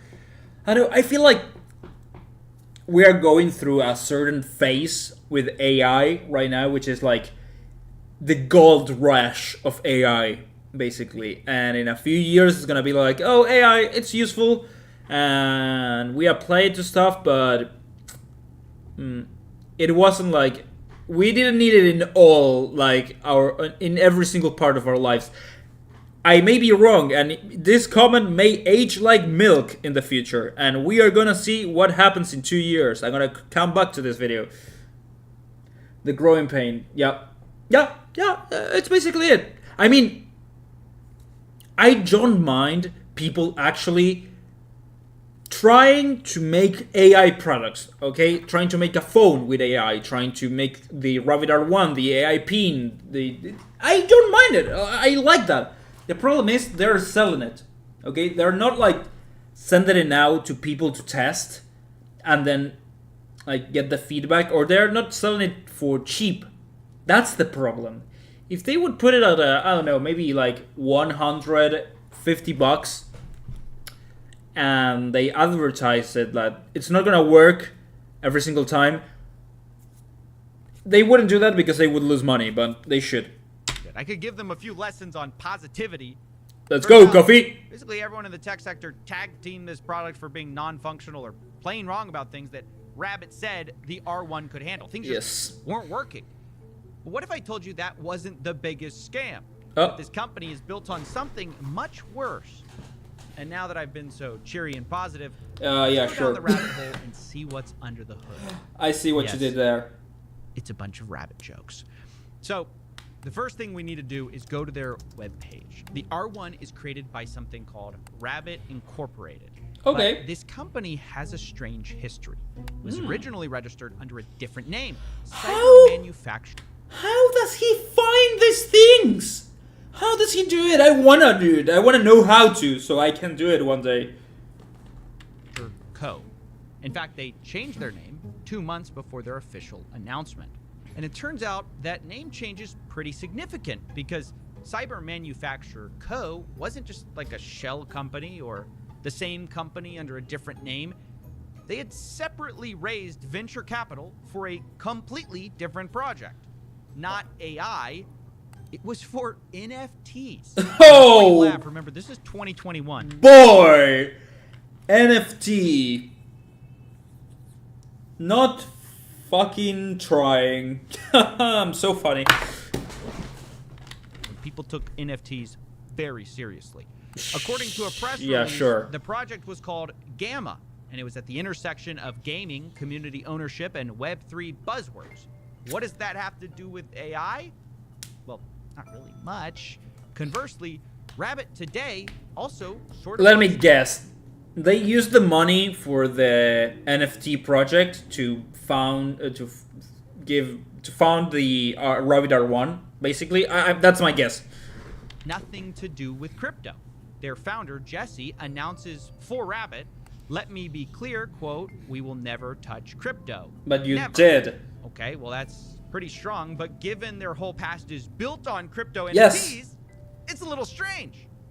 Now, when Gamma is brought up... No, I will never touch crypto. I will never touch crypto. I don't need it. I don't need crypto. I don't need it, okay? No, don't pass me the crypto. Don't pass me the... Oh boy, that shit is good. That's how I feel like... That's how I feel like it went. We're never gonna touch crypto. We're never gonna touch crypto. We're never... Oh, yeah, boy. We love crypto. I love how every company and NFTs displayed it. Yeah.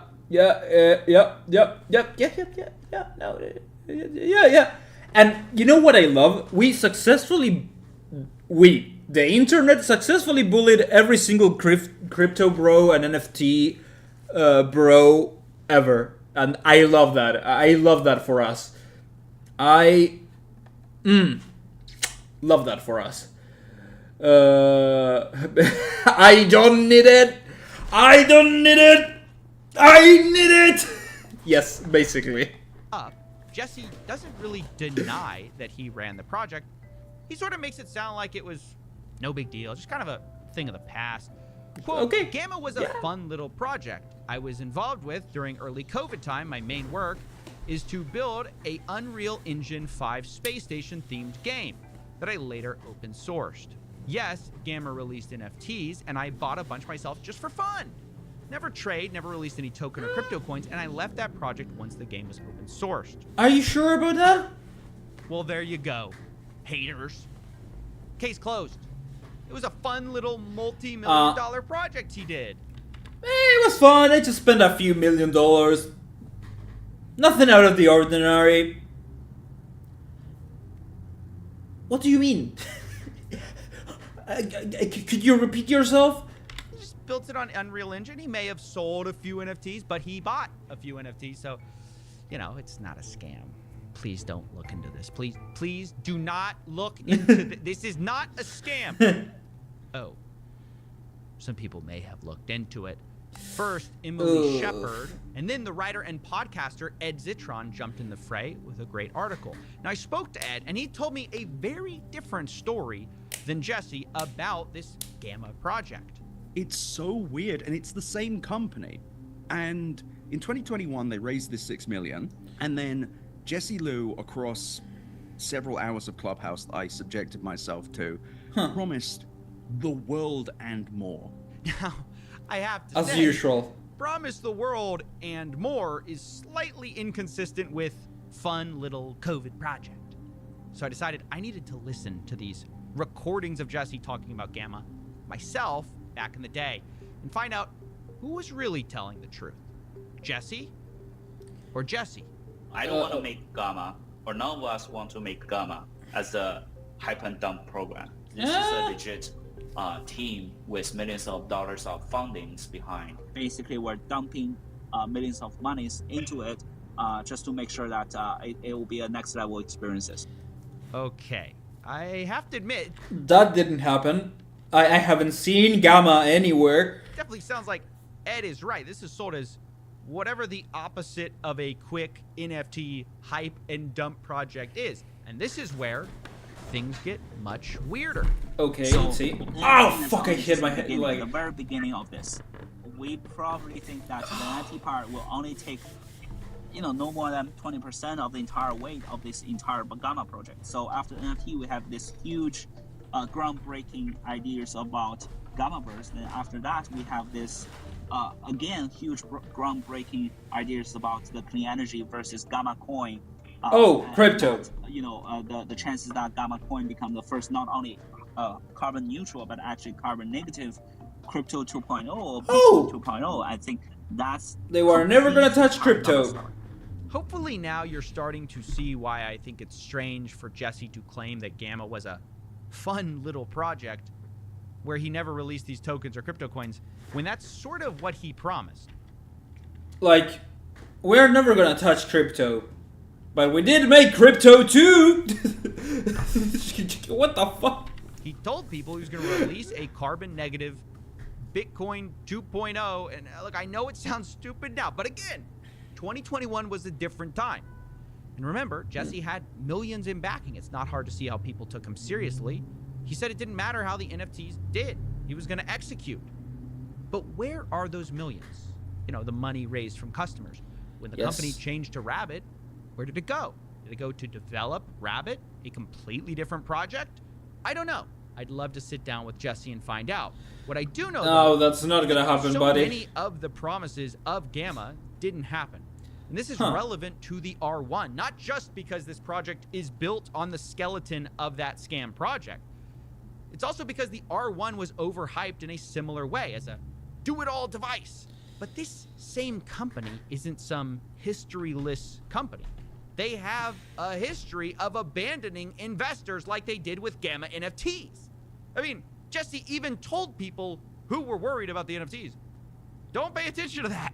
It's all gonna work out. Don't look at that, okay? Don't look at the NFT. No, don't look at the NFTs. It's okay. Don't look at them. Look at the Rabbit R1, okay? Look at the orange box.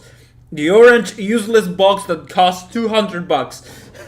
What the frick? You just gotta be a true supporter. I would suggest you need to get down on your knees and eat what I tell you to eat, basically. for our true supporters, do not pay too much detail about the current NFT mechanisms, because that doesn't matter. You know, like I can safely say that even if the entire NFT project completely failed, which I don't think that's the case, we're gonna still push the Gammaverse. Oh boy, let me tell you something. The it did. and Gamma Coin happen using our funds.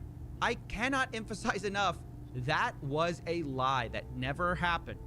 The clean energy Gamma Coin never got published or built or launched. Even though Jesse said they were going to do it, they had the money.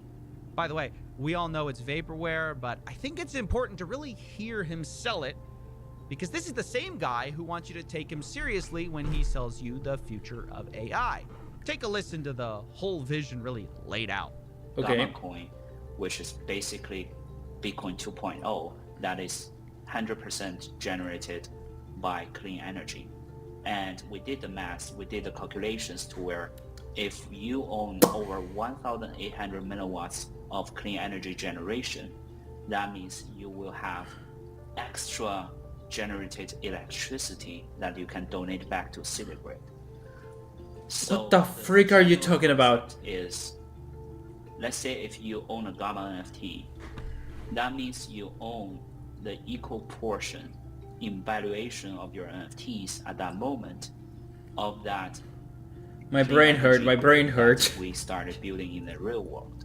My brain hurts. You own that power, that portion of the clean energy solar panels that generates that power. You do numbers well, Khan. I don't. I am awful. Well, I'm not awful at math, but and that power will be used to generate Gamma coins. That means you can earn your Gamma coins out of this entire clean energy cycle. What a load of bullshit, though. It sounds like a lie. You talk to me like that, and you grab my hand and you tell me, hey, we're gonna do this, this, this, and this. Like, listen to me now. We're gonna like recycle energy, and we're gonna give positive energy, and we're gonna have a negative carbon footprint. And I'm gonna look at you right in the eyes, get really close, and I'm gonna say to you, please step away from me before I call the police. Numbers and energy. Well, if you had 1 liter of gasoline.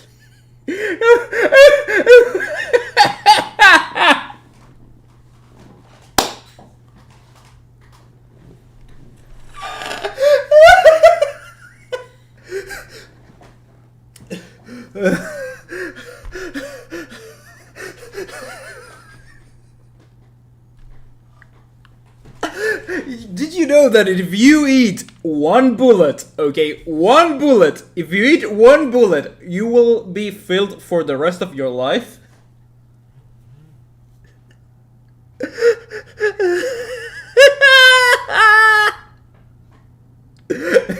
I mean, yeah, if you drink 1 liter of gasoline, you're gonna be full for the rest of your life. Definitely. It's gonna be an explosive cremation, though. They're gonna cremate you and you're gonna ignite into fireworks.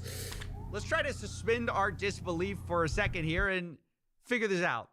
Basically, he's saying buying NFTs somehow would build a clean energy grid, which you would sort of co-own, which would make clean tokens, sort of the thing. And look, I know that sounds a little insane. It's completely insane. But the funny thing is, it's sort of the most sensible part of this project. What do you... Because, no. As I learned, that wasn't even close to the end of it. They were saying there was going to be a storefront on, I think, Fairfax Avenue across from Supreme in LA. They were going to do a comic book. They claimed... a comic book? Yeah, they said a comic book, a TV show, an MMORPG, and at one point... Yes. And then Jesse Liu at one point said that the future of this thing you would control using your brain logic. It is insane. Am I the only one who doesn't know what brain logic control is? No. Look, when I first heard this, I thought, this cannot be right. This project is already crypto plus... Your cremation will create 2 times the amount of ash. Another person's funeral. I mean, that sounds kind of badass. Even in death, I keep killing. I mean, it's not like I kill people, but you know what I mean? Like, I murder someone in death. That would be fun. A fun story for some people. For some other, a depressing one. Plus NFTs, plus clean energy, plus comic books. Surely they aren't going to wrap in AI as well. Right? The ultimate goal is that each NPC will be powered by of course algorithms, and then you will be interact directly with them using your natural language and your brain logic. I think that will be the ultimate goal. And when I say ultimate goal, I don't think that's like a 10 years plan. I think, you know, in the next couple of years, we might just have a very good chance to achieve it. Oh. Please, no. We did. Promised in 2 years. Okay, well, 2021. Why not toss in AI to the buzzwords? Wasn't this on 2021? So we are like 1 year over that timeline and nothing happened. What is that? Where is the game? Where is my MMO? Where is my goddamn MMO? I want the MMO right now, right here. Goddamn, I want my Gamma MMO. The way they speak about comic book and MMO is like how TV shows spoke about the internet and game marketing. Yeah, basically. It feels like that speech, it's like every executive when they want to adapt a book and they're like, okay, so we're gonna adapt this book into a movie, and if it does well, we're gonna give it 2 TV shows that are gonna be a spin-off, and then if that does well, we're gonna do a comic book adaptation of the movie and the TV show so people can read it. And if that does well, we are gonna have maybe a game based in the same universe, and if that does well, we're gonna give a side character that people love an actual complete 2-hour feature film. And if that does well, and there's like a character that people like in that movie, we're gonna do a TV show spin-off of that movie. And then please kill me, okay? Kill me. If I ever become that, kill me. Salad. In fact, I guess it maybe relates it more to Rabbit. Maybe we do have the connection, right? The brain logic interface is the connection. What is the brain logic? I mean, why not just make it... Wait, Coffee, if you're not gonna explain it, I'm gonna look at brain logic.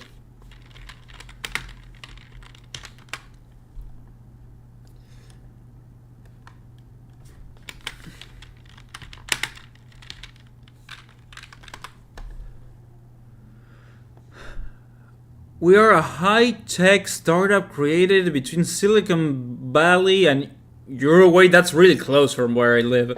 With the mission of building a cutting-edge artificial intelligence products designed to create positive impact in people's lives. A bunch of bullshit. Basically. Bunch of bullshit. That's really... Uruguay, it's really close from where I live. Matrix while you're at it. I mean, it surely is a Matrix to my extent and to the original concept of the Matrix. No, don't ruin one of my favorite movies. With your alter identity in this metaverse, and whatever you do in the real world matches the exact consequences in the digital world. They are ruined they ruined it. If you die in the game, you're right. You die in real life. Yes. Unironically. Yes. That's. I just realized that's how we make a negative carbon footprint. If you play this game and you die in the game, your Rabbit R1 explodes, killing you. So, we take out people, and therefore there's less pollution, and if there's less pollution and less people, the carbon footprint is gonna go down into the negative numbers. Genius!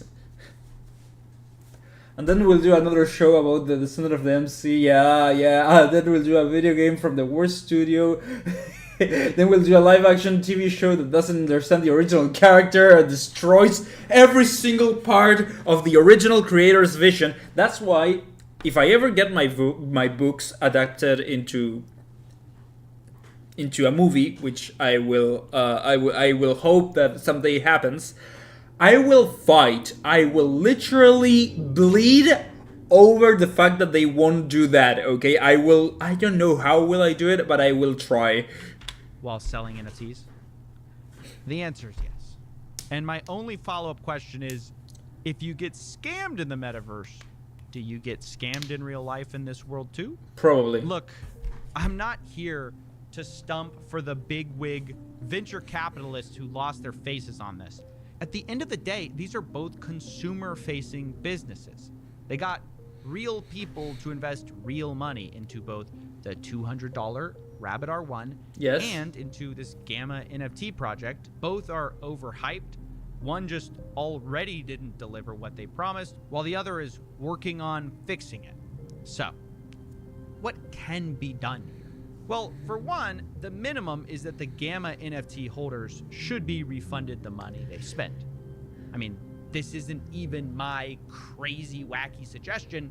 Jesse suggested it himself in those clubhouses. Oh boy, he dug his own grave. My money to collect your NFT back if you think this is just an NFT hype and dump project. I have to say that. So the communities will have he basically fricked himself. Versioning the Gamma to the stage 2 or 3, just want to make a couple of E's out of stage 1. Reach out to me. I will buy your NFTs. Okay, I will buy your Gammas and get a f out. All right? All right. Cool. We'll take you up on that. Yes, I got a haircut. So I reached out again to Jesse about these refunds, but he didn't respond again. The Rabbit team did, though. They told me Jesse would not refund investors. The quote was out of context. The project was never abandoned. It was actually open sourced. What does that mean? Well, Rabbit claims the Gamma team delivered everything they promised in 3 stages. The one problem is the 3 stages they gave me aren't the 3 stages they promised. The metaverse, by the way, they said they created too, is not. Yeah, he literally shot his own foot. Unreal Engine project file that I downloaded to play. It's based on a starter game called Lyra. You can see the starter assets here. And the things Gamma did do made the game so buggy that it crashed every minute.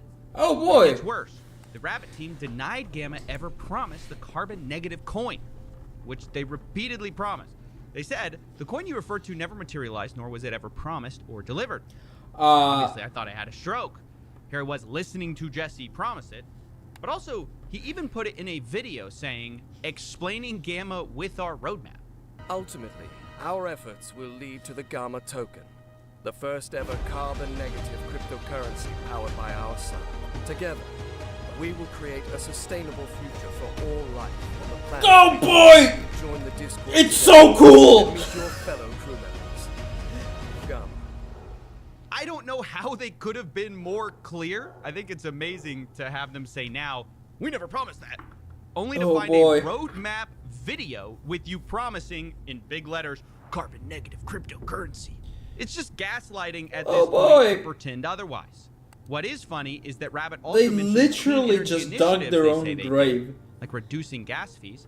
But again, that's not what they promised. They promised a clean energy grid. Jesse also promised it on Discord. His post was in Chinese, but he's clearly talking about OpenSea transactions being used to buy land to build the clean energy grid, which is going to help mine Gamma coins, which is exactly what he said on Clubhouse. I mean, these people are contradicting themselves in multiple languages. So I'll let you decide at the end of the day if the Rabbit team is being honest here. Towards the end, they even tried to tell me that Gamma, in our opinion, and as stated in the fact sheet, has no connection with Rabbit. But the fact sheet they're talking about, they sent me in a document called Gamma Project Fact Sheet. You can't just declare your own facts. When I mean, it's the same company. If you have enough money, you can. Rabbit and the Gamma Project. How can you say there's no connection? But after realizing no accountability would be taken and no refunds would be given by this project, I began to feel bad for Gamma investors. It made me wonder, what else is this team hiding? Well, I decided to find out. Oh boy, he bought one. I think this is the end of, yeah. Okay, we're gonna jump straight into the next one without even thinking. Gaslit me so hard about their previous scam. Wait. This tech company gaslit me so hard about their previous scam that I decided to investigate their current project, Rabbit. Wait, the R1, the thingy, the object itself looks really cool. Like, I like it. Like, it looks nicely colored orange. It has a physical scroll wheel, which is pretty cool. But also so useless. Like, for something pretty, I will spend like maybe $50 if I really like it, but 200? I don't know if I would. And what I found was shocking. For months, we've been promised that this orange box, the Rabbit R1, has an AI inside of it called Lamp that can organize your life text your friends, restock your fridge. All you had to do was ask. Start my morning routine. Order me an Uber and find me a good podcast to pass the time. Oh, and tell everybody that I might be late. Okay. That's delicious. Check the fridge and order the ingredients to make that again tomorrow. Now, based on marketing like this, they pre-sold over $20 million worth of these, and they raised another $30 million in venture capital, only to have MKBHD say, yeah, the product's not that great. But I bought awesome. Absolutely based. It's a nice change from smartphones. I mean, yes.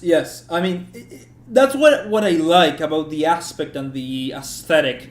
It's really nice. It looks really pretty. It looks also like a game, you know? Yes, the AI doesn't even talk back. It just listens. Different question. Not is it good or bad, but is the AI, the lamb, a scam? Well, we're going to find out. I wanted to start by just trying to recreate their ad with this thing. Start my morning routine. To start your morning routine, you might consider tasks like waking up, freshening up, having breakfast, and planning your day. The AI doesn't even give a single flying pink fuck! Breakfast. The DoorDash rabbit is under maintenance. Oh boy. Sorry for the inconvenience. No breakfast for you, Coffee. I'm gonna be late. I recommend informing the relevant parties directly about your delay. Okay. No, you do it.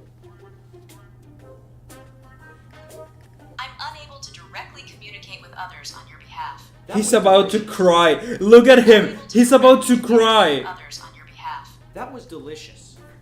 Check the fridge and order the ingredients so I can make it tomorrow.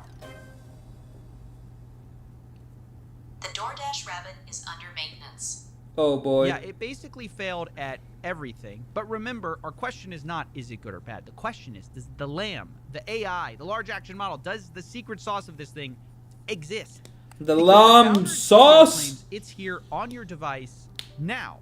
He claims Lamb is a system that can infer and model human actions on computer applications, or as he puts it, we use Lamb to bring AI from words to action.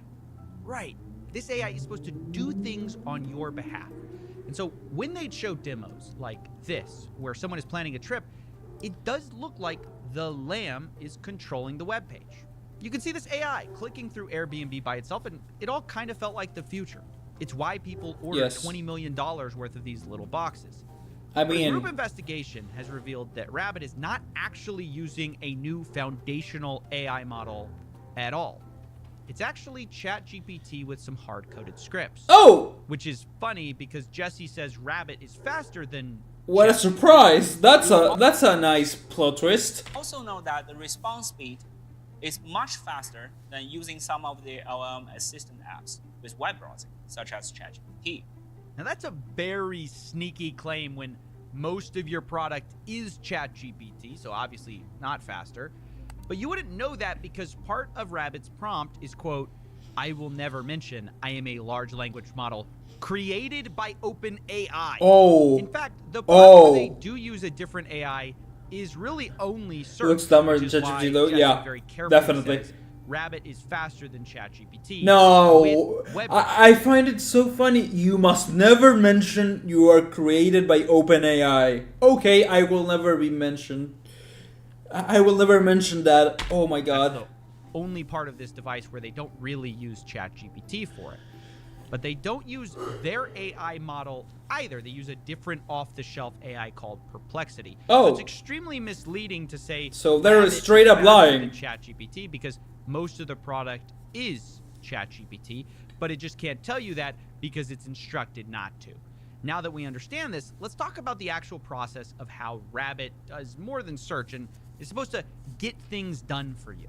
Okay. You might think it's a sophisticated AI, but actually what Rabbit does when you call an Uber or order DoorDash is it takes your question, puts it into ChatGPT 3.5 Turbo, and if it's something like play a song on Spotify, it will use hard-coded scripts to navigate websites like Spotify. And those scripts are not AI.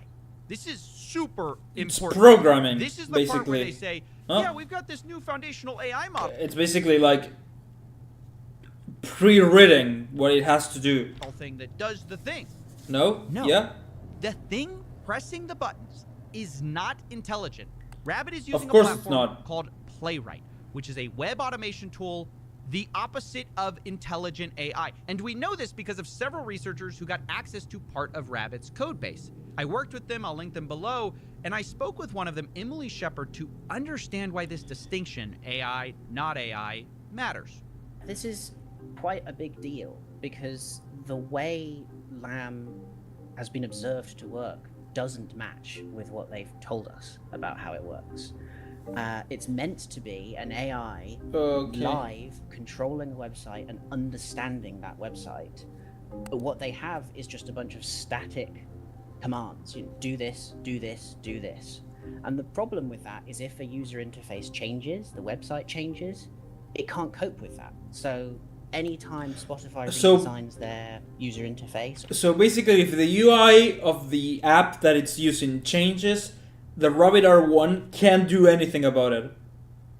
Oh my god, that's so useless! What a surprise! Anytime DoorDash redesigns something, or even if an advert pops up in a new location, or there's a capture pops up, or something unexpected happens that isn't in that very rigid step 1, step 2, step 3, step 4, a flat, hard-coded Playwright script can't cope with that. And that is the opposite of some intelligent AI actually being able to understand the page, which is the claim that had been made.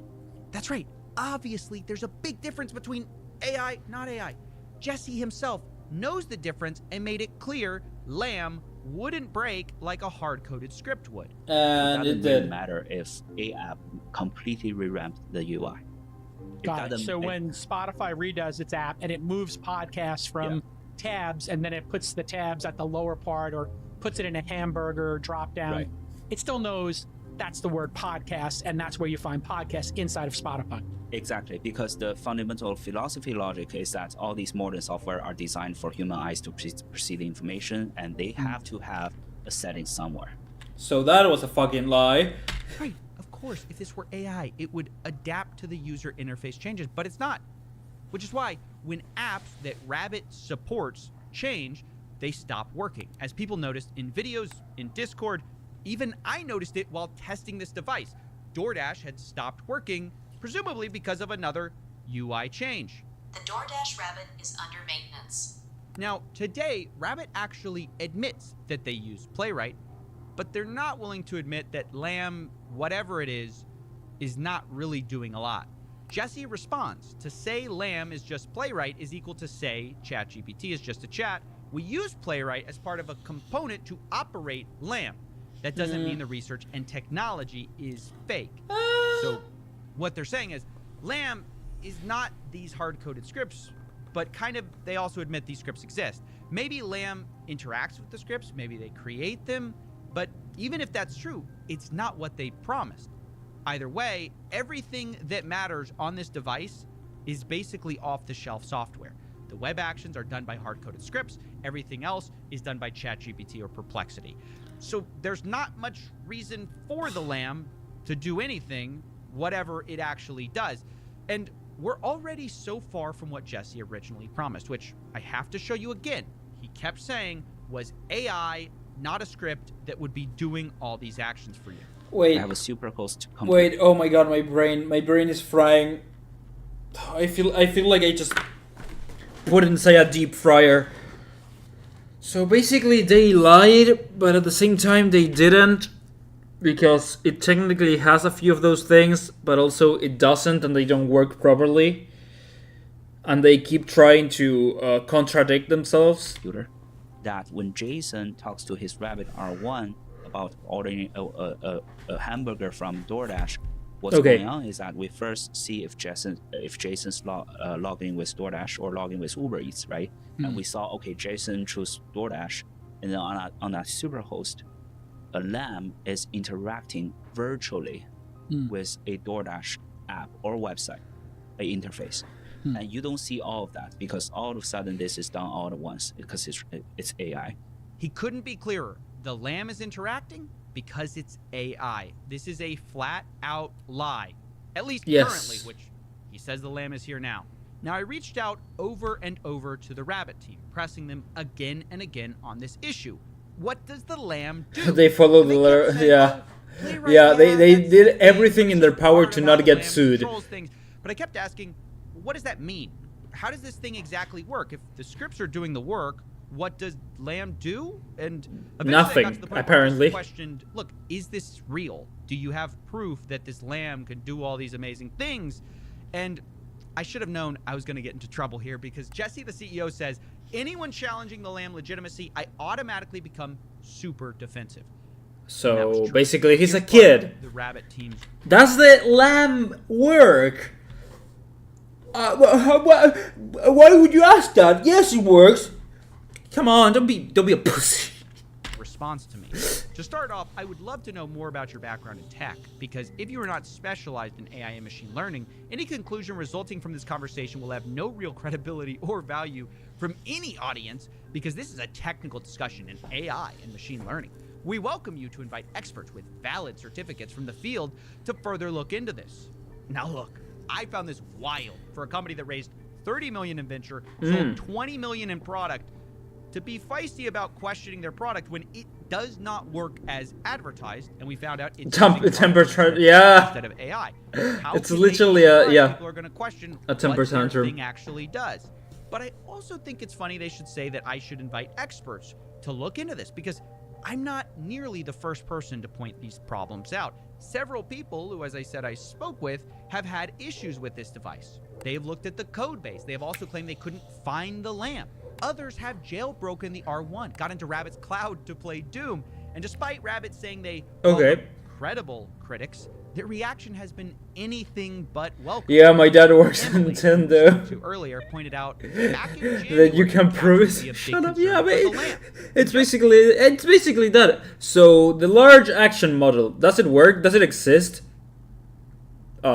Yeah. Why would you ask me that? My dad, I mean, I work there, so, and you don't, and you don't have the expertise to talk to me like that. God damn.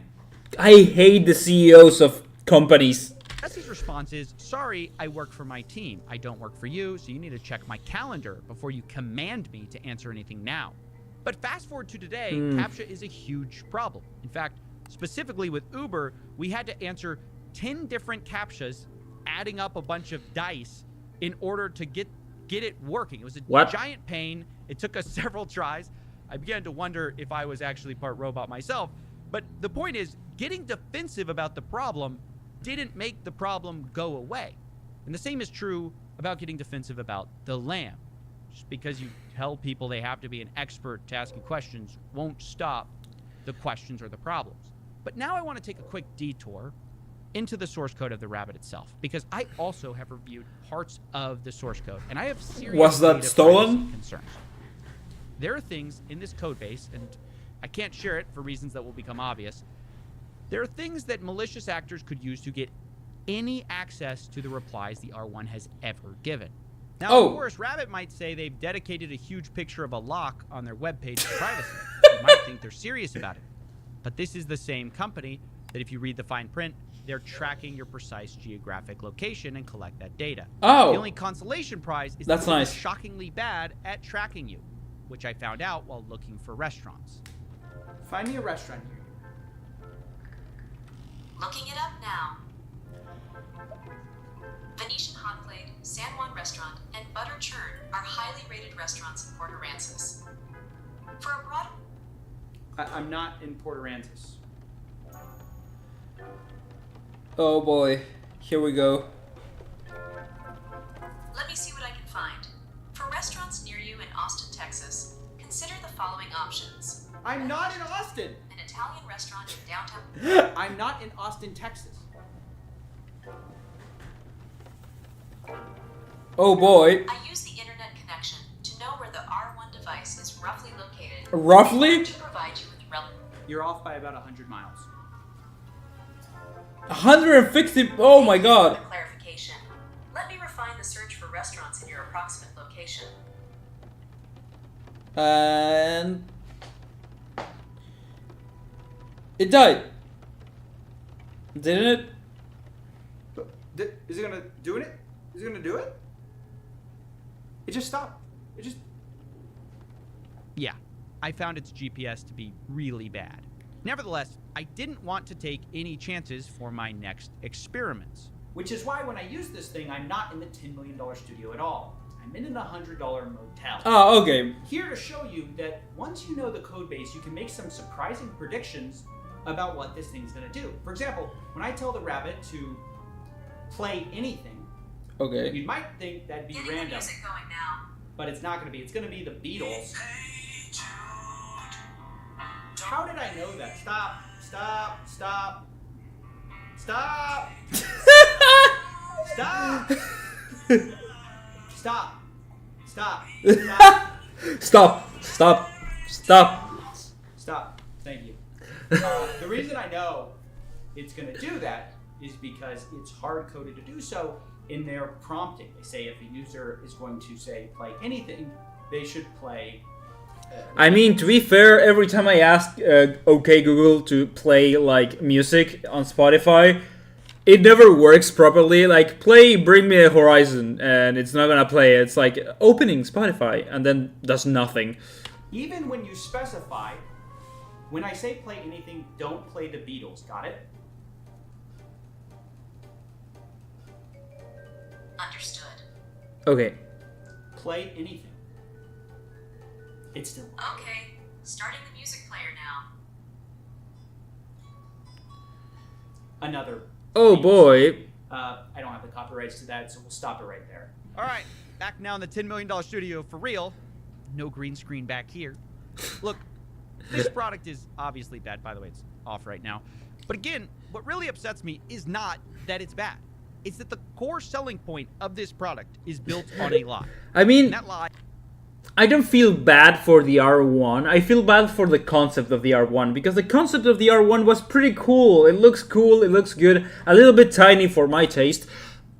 But I feel also bad for people that wasted $200 on that, okay? $200 is a lot of money for some people. You know, for me, it's a lot of money. If you gave me $200 right now, I would like... It would fix half of my problems, my immediate problems at least. So spending $200 on a orange box that does mediocre work, it's kind of depressing. Is the lamb. They said it was on your device now. It's a new foundational AI. And the reason this company had to sell you a $200 product was this AI was so powerful. Large action models concept and test results are so powerful that we decided to make a one-of-a-kind mobile device. Yeah, Lamb was the justification for this hunk of plastic. But where is it? They say it's here now. He said it was going to be controlling your apps, but it's not. It's hard-coded, pre-written playwright scripts.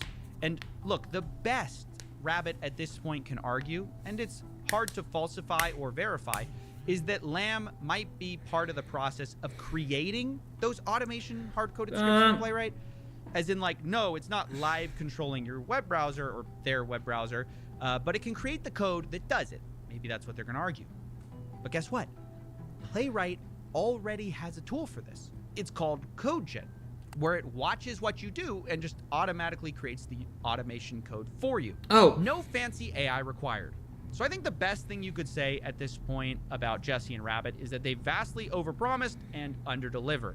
The worst you could say is this is consumer fraud. Because even considering the possibility, and it is one, that Lamb is a are they gonna get sued? Project that's not ready, why lie about it being here now? Why not come clean and admit that whatever you're doing today is not what you originally advertised? This is not a new That's the answer. AI controlling Money. websites like a human. It's ChatGPT with an auto-clicker. But there's one last thing I want to say. I was able to speak with an employee who worked for Rabbit. Oh boy, that On the condition of anonymity, what they told me was that Lamb as advertised does not exist, and that Lamb was That's a quote, interesting. marketing term. Now, given that this was a very serious accusation, I reached out one final time to the Rabbit team to hear their response. Below is a wait.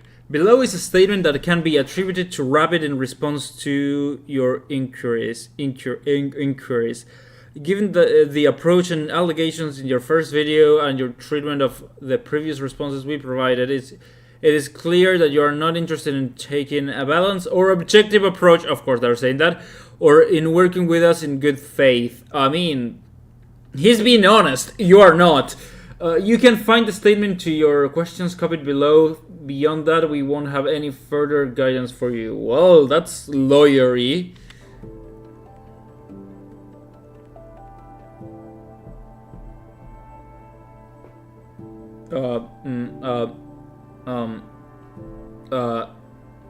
Okay. Rabbit stands behind its product, technology, and vision to build a personalized operating system that can understand users' intentions and intuitively help them get things done. Our technology approach can be seen in Rabbit's patent filings, which are public. Our focus is protecting our customers and our data. Because of this, engineers often only have access to parts of the system. Oh, they're going with that approach. Like, oh no, what they told you is fake because they don't have access to all this system. Yeah, sure. This design of segregation, oh boy, allows us to focus on areas each team excels in. That sounds like a lie. While also protecting our most valuable intellectual property from unauthorized access or, in the worst case, theft. I highly doubt this is the thing. You know, this is a real thing. I think, like, head engineers, head programmers, head coders must have the actual complete information of what the R1 has inside of it. And I bet they don't have a large action model, the LAM. Whoops. Oh, that's it. Well, that was fun.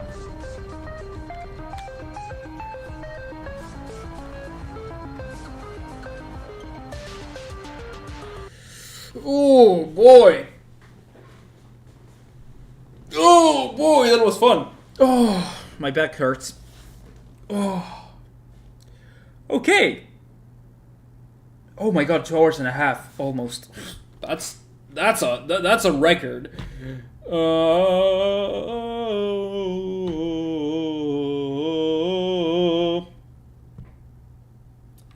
Let me. Okay, yeah. I think it's interesting how more and more. Yeah, me too. And it's so sad because I saw some people that didn't know talk about it and that didn't know about the whole scam part talk about it, and they were so excited. I had to rain on their parade, and I was kind of sad because of it. And it's just like kind of depressing, honestly. Also, it's built on a lot of lies, which is just, I don't know, why would you do that? Why? It's frustrating, I guess. So yeah, I feel like every single AI device that is gonna change the world and help you do your things is a lie right now. I don't think we are at that point in time where technology can actually be this good. So yeah, I'm just gonna say it. It's not there. It ain't there yet. It ain't gonna be there yet, and it's gonna take a lot of time for it to get there. Yeah, that's my, yeah. I think, what time is it? It's okay. Yeah, no, I have to go, actually. I have to end the stream today. I'll come back tomorrow with some more videos that I want to watch and I want to learn about stuff.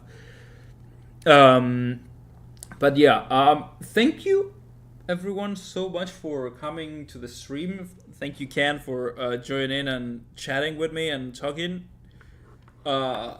Long time no see, and I hope to see you again soon. And to the rest of y'all that are watching this offline, I don't know why you're watching it, but okay, yeah, sure, watch it.